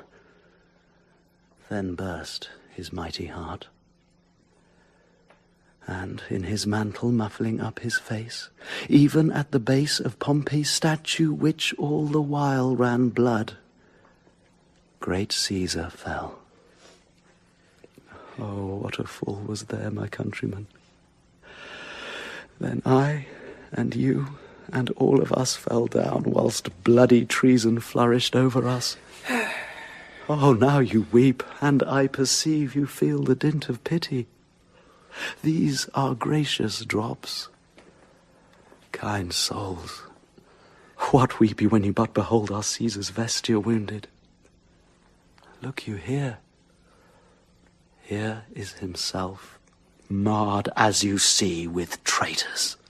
Oh, piteous spectacle, noble Caesar. Oh, woeful day. Oh, traitors, villains. Oh, most bloody sight. We will be revenged. Revenge! Burn! Fire! Fire! Not Stay, countrymen! Peaceful! Hear the noble Antony. We'll hear him. We'll follow him. We'll die for him. Good friends, sweet friends, let me not stir you up to such a sudden flood of mutiny. They that have done this deed are honourable. What private griefs they have, alas, I know not that made them do it. They are wise and honourable, and will, no doubt, with reasons answer you. I come not, friends, to steal away your hearts. I am no orator as Brutus is, but as you know me all, a plain, blunt man that love my friend. And that they know full well that gave me public leave to speak of him. For I have neither wit, nor words, nor worth, action, nor utterance, nor the power of speech to stir men's blood. I only speak right on. I tell you that which you yourselves do know. Show you sweet Caesar's wounds. Poor, poor dumb mouths, and bid them speak for me. But were I Brutus and Brutus Antony, there were an Antony would ruffle up your spirits, and put a tongue in every wound of Caesar that should move the stones of Rome to rise and mutiny. Well, mutiny! Burn the house of Brutus. Away then, come seek the conspirators. Yet hear me, countrymen, yet hear me speak. Peace, Antony! Noble Antony! Why, friends, you go to do you know not what? Wherein hath Caesar thus deserved your loves? Alas, you know not. I must tell you then. You have forgot the will I told you of. The will! The will! Here is the will, and under Caesar's seal. To every Roman citizen he gives, to every several man, 75 drachmas. Most noble Caesar will revenge his death. Royal Caesar! Hear me with patience. Oh! Moreover, he hath left you all his walks, his private arbours, and new planted orchards on this side Tiber. He hath left them you and to your heirs forever. Common pleasures to walk abroad and recreate yourselves.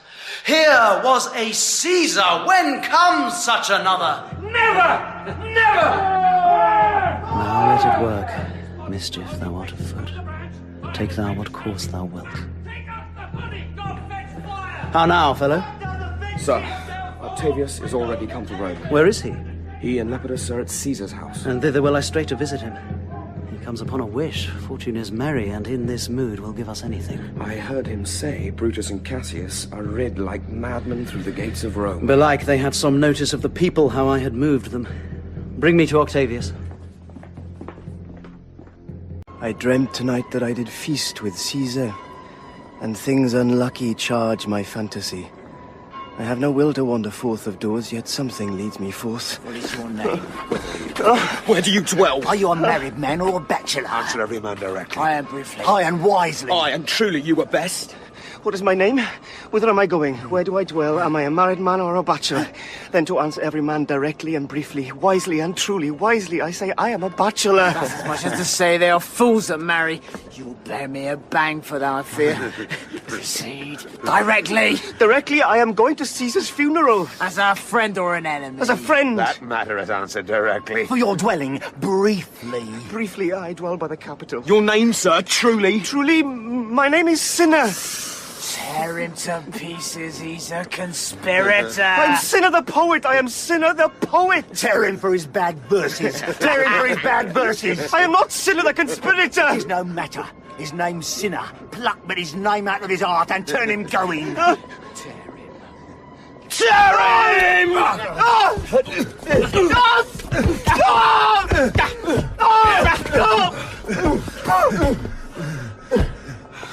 Brands, ho!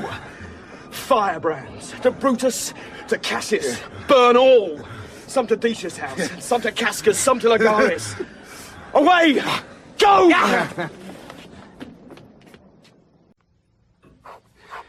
These many then shall die, their names are pricked. Your brother too must die. Consent you, Lepidus? I do consent. Prick him down, Antony. Upon condition Publius shall not live, who is your sister's son, Mark Antony. He shall not live. Look, with a spot I damn him. But Lepidus, go you to Caesar's house. Fetch the will hither, and we shall determine how to cut off some charge in legacies. What? Shall I find you here? Or here, or at the capital.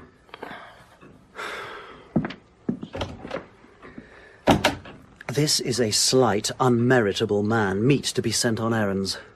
Is it fit, the threefold world divided, he should stand one of the three to share it? So you thought him and took his voice, who should be pricked to die in our black sentence and prescription. Octavius, I have seen more days than you, and though we lay these honours on this man to ease ourselves of divers slanderous loads, he shall but bear them as the ass bears gold. To groan and sweat under the business, either led or driven as we point the way. And having brought our treasure where we will, then take we down his load and turn him off like to the empty ass to shake his ears and graze in commons. You may do your will, but he's a tried and valiant soldier. So is my horse, Octavius, and for that I do appoint him store of provender. It is a creature that I teach to fight, to wind, to stop, to run directly on, his corporal motion governed by my spirit. And in some taste is Lepidus but so. He must be taught and trained and bid go forth. A barren-spirited fellow, one that feeds on objects, arts, and imitations, which, out of use and staled by other men, begin his fashion. Do not talk of him but as a property. And now, Octavius, listen great things. Brutus and Cassius are levying powers. We must straight make head. Therefore, let our alliance be combined, our best friends made, our means stretched, and let us presently go sit in council how covert matters may be best disclosed and open perils surest answered. Let us do so, for we are at the stake, and bayed about with many enemies. And some that smile have in their hearts, I fear, millions of mischiefs.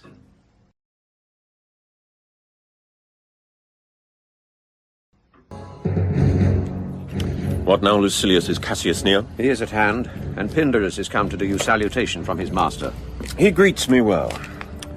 Your master, Pindarus, in his own change or by ill officers, hath given me some worthy cause to wish things done undone. But if he be at hand, I shall be satisfied. I do not doubt but that my noble master will appear, such as he is, full of regard and honour. He is not doubted. A word, Lucilius. How he received you, let me be resolved. With courtesy and with respect enough, but not with such familiar instances, nor with such free and friendly conference as he hath used of old. Thou hast described a hot friend cooling. Ever note, Lucilius, when love begins to sicken and decay, it useth an enforced ceremony. There are no tricks in plain and simple faith. But hollow men, like horses hot at hand, make gallant show and promise of their mettle, but when they should endure the bloody spur, they fool their crests, and like deceitful jades sink in the trial. Comes his army on? They mean this night in Sardis to be quartered. The greater part, the horse in general, are come with Cassius. Hark, he's arrived.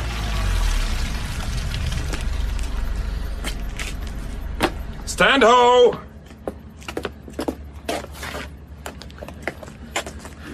Most noble brother, you have done me wrong. Judge me, your gods. Wrong I mine enemies, and if not so, how should I wrong a brother?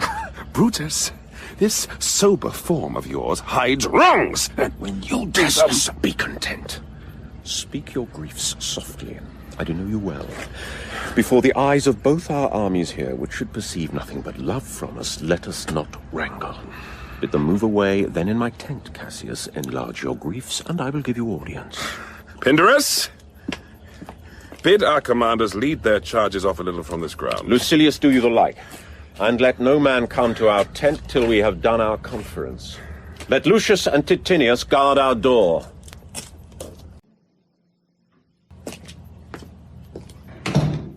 That you have wronged me doth appear in this. You have condemned a noted Lucius Pella for taking bribes here of the Sardians, wherein my letters, praying on his side, because I knew the man, was slighted off. You wronged yourself to write in such a case. In such a time as this, it is not meet that every nice offence should bear his comment. Let me tell you, Cassius, you yourself are much condemned to have an itching palm, to sell and mark your offices for gold to undeservers. Aye, an itching palm. You know that you are Brutus that speaks this, or by the gods, this speech were else your last. The name of Cassius honours this corruption, and chastisement doth therefore hide his head. Chastisement? Remember March! The Ides of March! Remember! Did not great Julius bleed for justice' sake? What villain touched his body that did stab, and not for justice? What shall one of us that struck the foremost man of all this world, but for supporting robbers, shall we now contaminate our fingers with base bribes, and sell the mighty space of our large honours for so much trash as may be grasped thus? I had rather be a dog and bay at the moon than such a Roman. Brutus, bait not me, I'll not endure it. You forget yourself to hedge me in. I am a soldier. I older in practice, abler than yourself to make conditions. Go to, you are not, Cassius. I am. I say you are not. Urge me no more. I shall forget myself. Have mind upon your health. Tempt me no farther. Away, slight man! It's possible! Hear me, for I will speak. Must I give way and room to your rash choler? Shall I be frighted when a madman stares?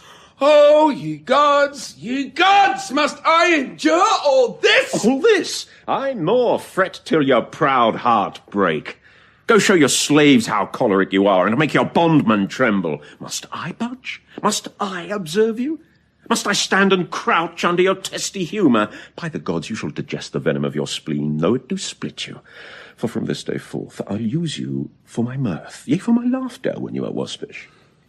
Is it come to this? You say you are a better soldier, let it appear so. Make your vaunting true, and it shall please me well. For mine own part, I shall be glad to learn of noble men. You wrong me every way. You wrong me, Brutus. I said an elder soldier, not a better. Did I say better? If you did, I care not. When Caesar lived, he durst not thus have moved me. Peace, peace. You durst not so have tempted him. I durst not? No. What? Durst not tempt him? For your life you durst not. Do not presume too much upon my love. I may do that. I shall be sorry for. You have done that you should be sorry for. There is no terror, Cassius, in your threats, for I am armed so strong in honesty that they pass me by as the idle wind, which I respect not. I did send to you for certain sums of gold, which you denied me. For I can raise no money by vile means. By heaven, I had rather coin my heart and drop my blood for drachmas than to wring from the hard hands of peasants their vile trash by any indirection. I did send to you for gold to pay my legions, which you denied me. Was that done like Cassius? Should I have answered Caius Cassius so?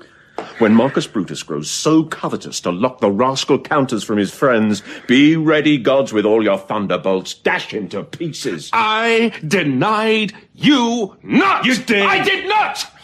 He was but a fool that brought my answer back. Brutus hath rived my heart. A friend should bear his friend's infirmities, but Brutus makes mine greater than they are. I do not till you practice them on me. You love me not. I do not like your faults. A friendly eye could never see such faults. The flatterers would not, though they do appear as huge as high Olympus. Come, Antony, and young Octavius, come!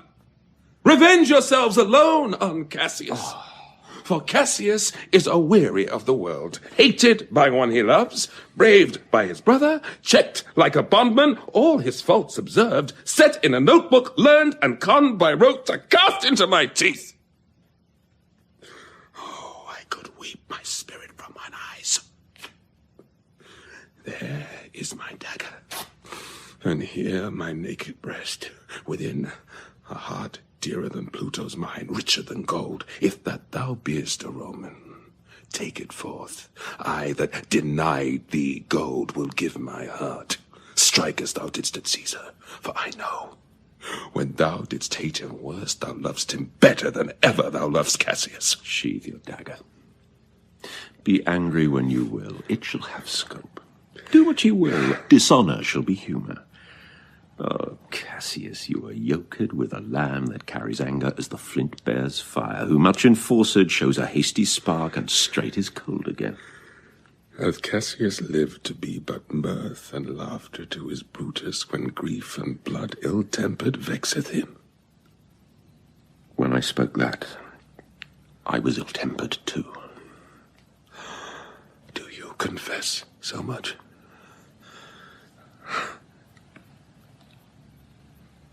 Give me your hand. And my heart, too. Oh, Brutus. What's the matter? Have not you love enough to bear with me when that rash humour which my mother gave me makes me forgetful? Yes, Cassius. And from henceforth, when you are over earnest with your Brutus, you'll think your mother chides and leave yourself. Let me go in to see the generals. There is some grudge between them. 'Tis not meet they be alone. Shall not conquer them. Nothing but death shall stay me. How now? What's the matter? For shame, you generals. What do you mean? Love and be friends as two such men should be. For I have seen more years, I'm sure, than ye. How vilely doth this cynic ride. Get you hence, sirrah. Saucy fellow, hence. Bear with him, Brutus. 'Tis his fashion. I'll know his humour when he knows his time. What should the wars do with these jigging fools? Companion, hence! Away! Away, begone! Lucilius and Titinius, bid the commanders prepare to lodge their companies tonight. And come yourselves and bring Messala with you, immediately to us. Lucius, a bowl of wine. I did not think you could have been so angry. Oh, Cassius, I am sick with many griefs. Of your philosophy you make no use if you give place to accidental evils. No man bears sorrow better. Portia is dead. Portia? She is dead. Escaped I killing you when I crossed you, sir? Oh, insupportable and touching loss. Upon what sickness? Impatient of my absence, and grief that young Octavius with Mark Antony had made themselves so strong. For with her death the tidings came. With this she fell distract, and her attendants absent, swallowed fire. And died so. Even so. Oh, ye immortal gods. Speak no more of her. Give me a bowl of wine. In this I bury all unkindness, Cassius. My heart is thirsty for that noble pledge. Fill, Lucius, till the wine o'erswell the cup. I cannot drink too much of Brutus' love. Come in, Titinius. Welcome, good Messala. Now sit we close about this taper here and call in question our necessities. Portia, art thou gone? No more, I pray you. Messala, I have here received letters that young Octavius and Mark Antony come down upon us with a mighty power, bending their expedition toward Philippi. Myself have letters of the self-same tenor. With what addition? That by prescription and bills of outlawry, Octavius, Antony, and Lepidus have put to death 100 senators. Therein our letters do not well agree. Mine speak of 70 senators that died by their prescriptions. Cicero being one. Cicero one? Cicero is dead, and by that order of prescription. Had you your letters from your wife, my lord? No, Messala. Nor nothing in your letters writ of her? Nothing, Messala. That methinks is strange. Why ask you? Hear you aught of her in yours? No, my lord. Now, as you are a Roman, tell me true. Then like a Roman bear the truth I tell. For certain she is dead, and by strange manner. Why, farewell, Portia. We must die, Messala. With meditating that she must die once, I have the patience to endure it now. Even so, great men, great losses should endure. I have as much of this in art as you, but yet my nature could not bear it so. Well, to our work alive. What do you think of marching to Philippi presently? I do not think it good. Your reason? This it is. It is better that the enemy seek us. So shall he waste his means, weary his soldiers, doing himself offence, whilst we, lying still, are full of rest, defence, and nimbleness. Good reasons must of force give place to better. The people twixt Philippi and this ground do stand but in a forced affection, for they have grudged us contribution. The enemy marching along by them shall make a fuller number up, come on refreshed, new added, and encouraged. From which advantage shall we cut him off, if at Philippi we do face him there, these people at our back? Hear me, good brother. Under your pardon, you must note beside that we have tried the utmost of our friends. Our legions are brimful, our cause is ripe. The enemy increaseth every day. We at the height are ready to decline. There is a tide in the affairs of men, which taken at the flood leads on to fortune. Omitted, all the voyage of their life is bound in shallows and in miseries. On such a full sea are we now afloat, and we must take the current when it serves, or lose our ventures. Then, with your will, go on. We'll along ourselves and meet them at Philippi.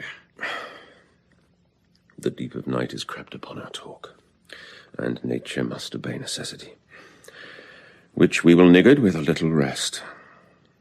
There is no more to say. No more. Good night. Early tomorrow will we rise and hence. Lucius, my gown. Farewell, good Messala. Good night, Titinius. Noble Cassius. Good night and good repose. Oh, my dear brother. This was an ill beginning of the night. Never comes such division between our souls. Let it not, Brutus. Everything is well. Good night, my lord. Good night, good brother. Good night. Good night, Lord Brutus. Farewell, everyone. Give me the gown. Where is thy instrument? Here in the tent. What, thou speak'st drowsily? Poor knave, I blame thee not. Thou art o'erwatched. Call Claudius and some other of my men. I'll have them sleep on cushions in my tent. Varro and Claudius. Calls my lord. I pray you, sirs, lie in my tent and sleep. It may be I shall raise you by and by on business to my brother Cassius. So please you, we will stand and watch your pleasure. I will not have it so. Lie down, good sirs. It may be I shall otherwise bethink me. Look, Lucius, here's the book I sought for, sir. Put it in the pocket of my gown. I was sure your lordship did not give it me. Bear with me, good boy. I am much forgetful. Canst thou hold up thy heavy eyes a while and touch thy instrument a string or two? Aye, my lord, and please you. It does, my boy. I trouble thee too much, but thou art willing. It is my duty, sir. I should not urge thy duty past thy might. I know young bloods look for a time of rest. I have slept, my lord, already. It was well done, and thou shalt sleep again. I will not hold thee long. If I do live, I will be good to thee. This is a sleepy tune. Oh, murderous slumber, lay'st thou thy leaden mace upon my boy that plays thee music? Gentle knave, good night. I will not do thee so much wrong to wake thee. If thou dost not, thou break'st thy instrument. I'll take it from thee. And good boy, good night. Let me see. It's not the leaf turned down where I left reading. Here it is, I think. How ill this taper burns. Who comes here? I think it is the weakness of mine eyes that shapes this monstrous apparition. It comes upon me. Art thou anything? Art thou some god, some angel, or some devil that makes my blood cold and my hair to stare? Speak to me what thou art. Thy evil spirit, Brutus. Why comest thou? To tell thee thou shalt see me at Philippi. Well, then I shall see thee again. Aye, at Philippi. Why, I will see thee at Philippi then. Now I have taken heart, thou vanishest. Ill spirit, I would hold more talk with thee. Boy. Lucius! Varro, Claudius, sirs, awake! Claudius! The strings, my lord, are false. He thinks he is still at his instrument. Lucius, awake! My lord! Didst thou dream, Lucius, that thou so criedst out? My lord, I do not know that I did cry. Yes, that thou didst. Didst thou see anything? Nothing, my lord. Sleep again, Lucius. Sirrah Claudius! Fellow, thou awake! My lord, my lord. Why did you so cry out, sirs, in your sleep? Did we, my lord? Aye, saw you anything? No, my lord, I saw nothing. Nor I, my lord. Go and commend me to my brother Cassius. Bid him set on his powers betimes before, and we will follow. It shall be done, my lord. Now, Antony, our hopes are answered. You said the enemy would not come down, but keep the hills and upper regions. It proves not so. Their battles are at hand. They mean to warn us at Philippi, here, answering before we do demand of them. Tut, I am in their bosoms, and I know wherefore they do it. They could be content to visit other places, and come down with fearful bravery, thinking by this face to fasten in our thoughts that they have courage. But 'tis not so. Prepare, you generals. The enemy comes on in gallant show. Their bloody sign of battle is hung out, and something to be done immediately. Octavius, lead your battle softly on upon the left hand of the even field. Upon the right hand, I. Keep thou the left. Why do you cross me in this exigent? I do not cross you, but I will do so. They stand and would have parley. Stand fast, Titinius. We must out and talk. Mark Antony, shall we give the sign of battle? No, Caesar, we will answer on their charge. Make forth. The generals would have some words. Stir not until the signal.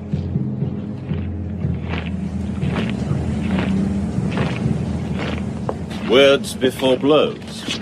Is it so, countrymen? Not that we love words better as you do. Good words are better than bad strokes, Octavius. In your bad strokes, Brutus, you give good words. Witness the hole you made in Caesar's heart, crying, "Long live, hail Caesar!" Antony! The posture of your blows are yet unknown, but for your words, they rob the hive bees and leave them honeyless. Not stingless, too. Oh, yes, and soundless, too, for you have stolen their buzzing, Antony, and very wisely threat before you sting. Villains! You did not so when your vile daggers hacked one another in the sides of Caesar. You showed your teeth like apes, and fawned like hounds, and bowed like bondmen kissing Caesar's feet, whilst damned Casca, like a cur, behind struck Caesar on the neck. Oh, you flatterers. Flatterers! Now, Brutus, thank yourself. This tongue had not offended so today if Cassius might have ruled. Come, come, the cause. If arguing make us sweat, the proof of it will turn to redder drops. Look, I draw a sword against conspirators. When think you that sword goes up again? Never. till Caesar's 33 wounds will be avenged, or till another Caesar have added slaughter to the sword of traitors. Caesar, thou canst not die by traitors' hands unless thou bring'st them with thee. So I hope. I wasn't born to die on Brutus' sword. Oh, if thou wert the noblest of thy strain, young man, thou couldst not die more honourable. A peevish schoolboy, worthless of such honour, joined with a masker and a reveller! Old Cassius still. Come, Antony, away. Defiance, traitors, hurl we in your teeth. If you dare fight today, come to the field. If not, when you have stomachs.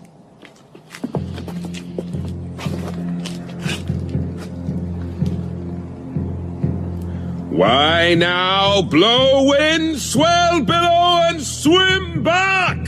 The storm is up, and all is on the hazard. Oh, Lucilius, I've a word with you. My lord. Messala. What says my general?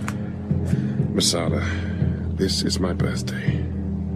As this very day was Cassius born. Give me thy hand, Messala. Be thou my witness that against my will, as Pompey was, am I compelled to set upon one battle all our liberties. You know that I held Epicurus strong and his opinion. Now, I change my mind, and partly credit things that do presage. Coming from Sardis on our former ensigns, 2 mighty eagles fell, and there they perched, gorging and feeding from our soldiers' hands, who to Philippi here consorted us. This morning are they fled away and gone, and in their steads do ravens, crows, and kites fly o'er our heads, and downward look on us as we were sickly prey. Their shadows seem a canopy most fatal under which our army lies, ready to give up the ghost. Believe not so. I but believe it partly, for I am fresh of spirit and resolved to meet all perils very constantly. Even so, Lucilius. Now, most noble Brutus, the gods today stand friendly, that we may, lovers in peace, lead on our days to age. But since the affairs of men rest still uncertain, let's reason with the worst that may befall. If we do lose this battle, then is this the very last time we shall speak together? What are you then determined to do? Even by the rule of that philosophy by which I did blame Cato for the death which he did give himself. I know not how, but I do find it cowardly and vile for fear of what might fall, so to prevent the time of life. Arming myself with patience to stay the providence of some high powers that govern us below. Then if we lose this battle, you are contented to be led in triumph through the streets of Rome? No, Cassius. No.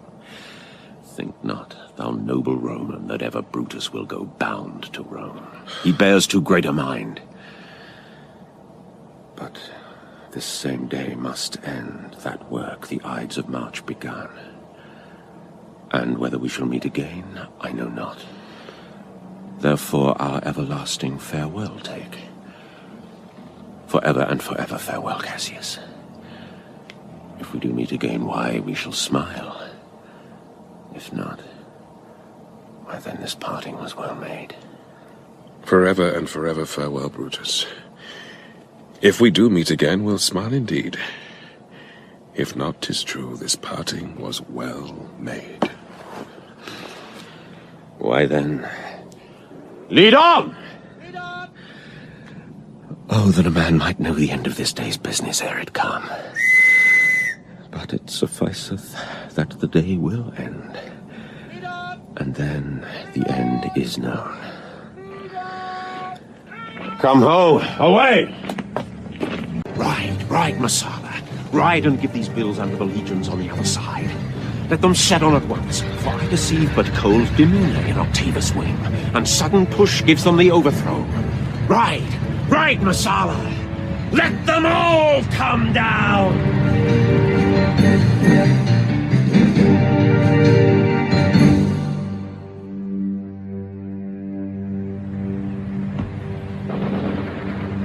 Oh, look, Titinius, look, the villains fly! Myself have to mine own turned enemy. This ensign here of mine was turning back.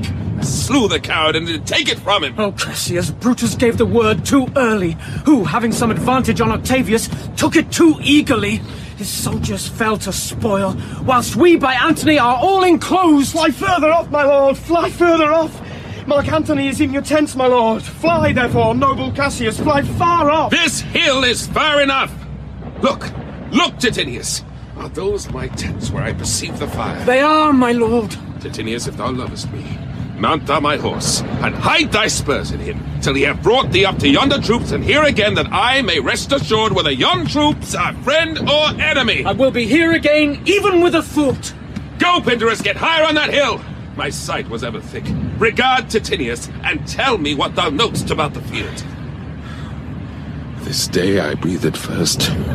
Time is come round, and where I did begin, there shall I end. My life is run his compass. Sir! What news? Oh, my lord! What news? Titinius is enclosed round about with horsemen that make to him on the spur, yet he spurs on. Now they're almost on him. Now, Titinius! Now some light! Oh, he lights too! He's tame! And hark! They shout for joy! Come down! Behold no more. Oh, coward that I am to live so long to see my best friend ta'en before my face. Come hither, sirrah. In Parthia did I take thee prisoner, and then I swore thee, saving of thy life, that whatsoever I did bid thee do, thou shouldst attempt it. Come now, keep thine oath. Now, be a free man, and with this good sword that ran through Caesar's bowels, search this bosom. Stand not to answer. Here, take thou the hills, and when my face is covered as 'tis now, guide thou the sword! Caesar, thou art revenged, even with the sword that killed thee.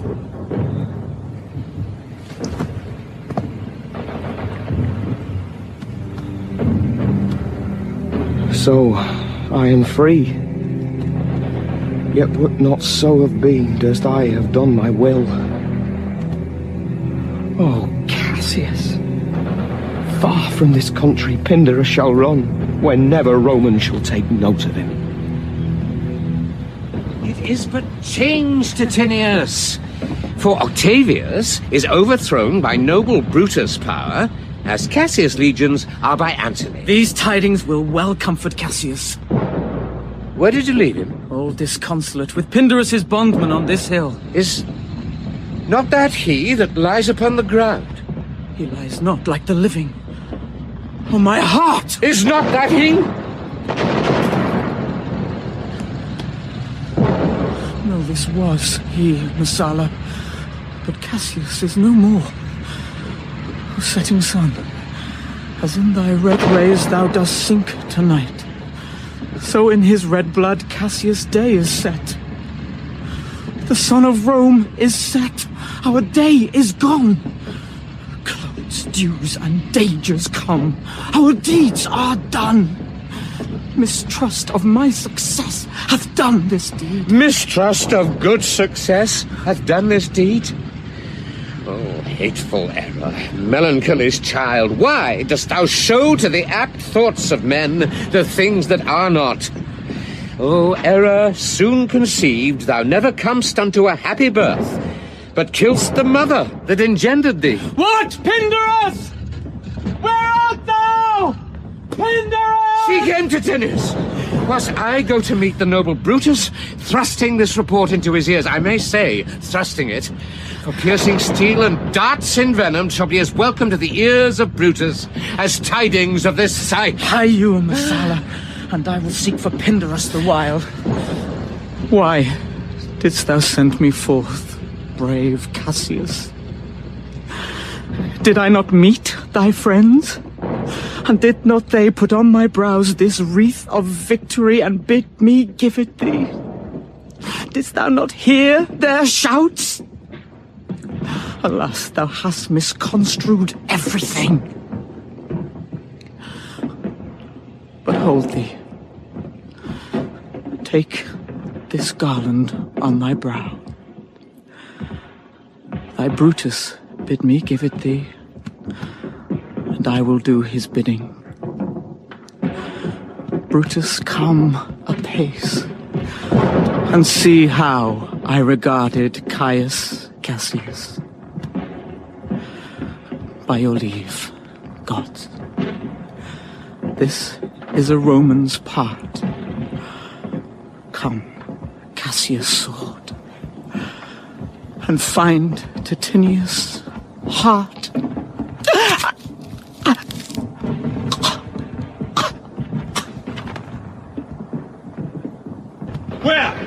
Where, Messala, doth his body lie? Lo, yonder! And Titinius mourning it! Titinius faces upward. Oh, he is slain! O Julius Caesar, thou art mighty yet. Thy spirit walks abroad and turns our swords in our own proper entrails. Brave Titinius! Look where he have not crowned dead Cassius. Are yet 2 Romans living such as these? The last of all the Romans, fare thee well.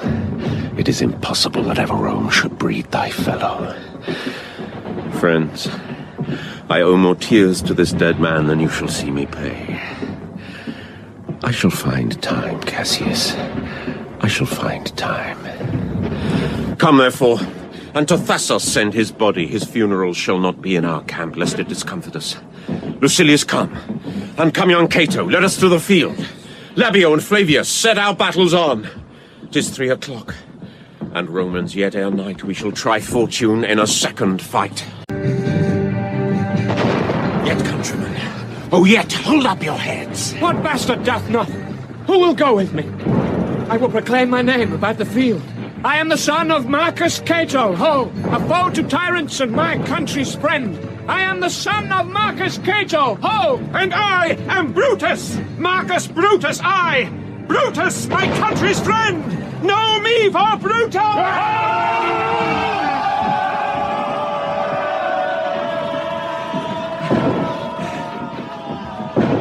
Oh, young and noble Cato, art thou down?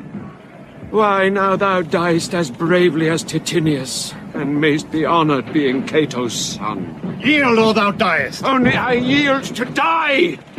There's so much that thou wilt kill me straight. Kill Brutus and be honoured in his death. We must not! A noble prisoner! Whom? Ho! Tell Antony! Brutus is ta'en! I'll tell the news! Here comes the general! Brutus is ta'en, my lord! Brutus is ta'en! Where is he? Safe, Antony. Brutus is safe enough. I dare assure thee that no enemy shall ever take alive the noble Brutus. The gods defend him from so great a shame. When you do find him, or alive or dead, he will be found like Brutus, like himself. This is not Brutus, friend, but I assure you a prize no less in worth. Keep this man safe, give him all kindness. I had rather have such men my friends than enemies. Go on and see whether Brutus be alive or dead. And bring us word unto Octavius' tent how everything is chanced.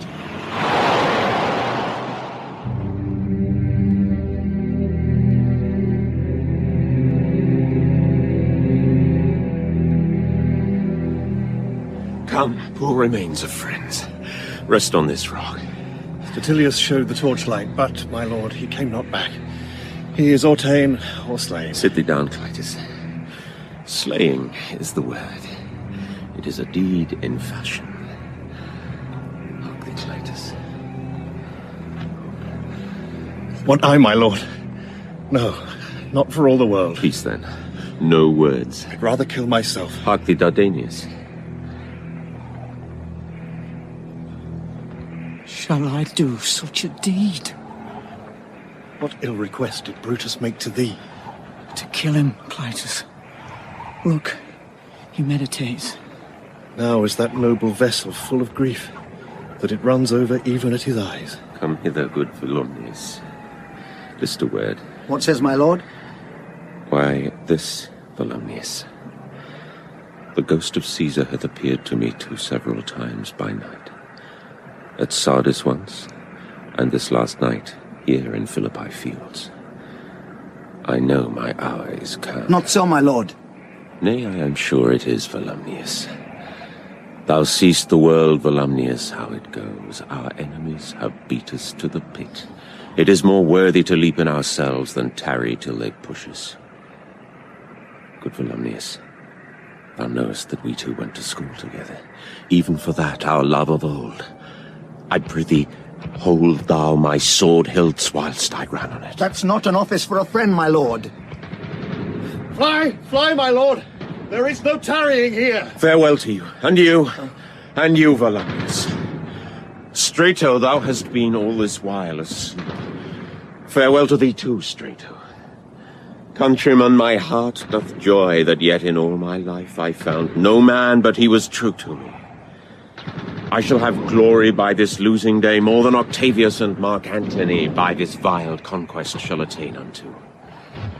So fare you well at once, for Brutus' tongue hath almost ended his life's history. Night hangs upon mine eyes. My bones will rest that have but laboured to attain this hour. Fly, my lord! Fly! Hence, I will follow. I prithee, Strato, stay thou by thy lord. Thou art a fellow of good respect. Thy life hath had some smatch of honour in it. Hold then my sword and turn away thy face while I do run upon it. Wilt thou, Strato? Give me your hand first. Fare you well, my lord. Farewell, good Strato. Caesar, now be still. I killed not thee with half so good a will.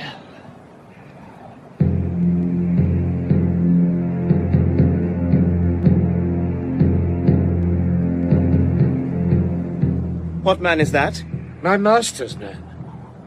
Strato, where is thy master? Free from the bondage you are in, Messala.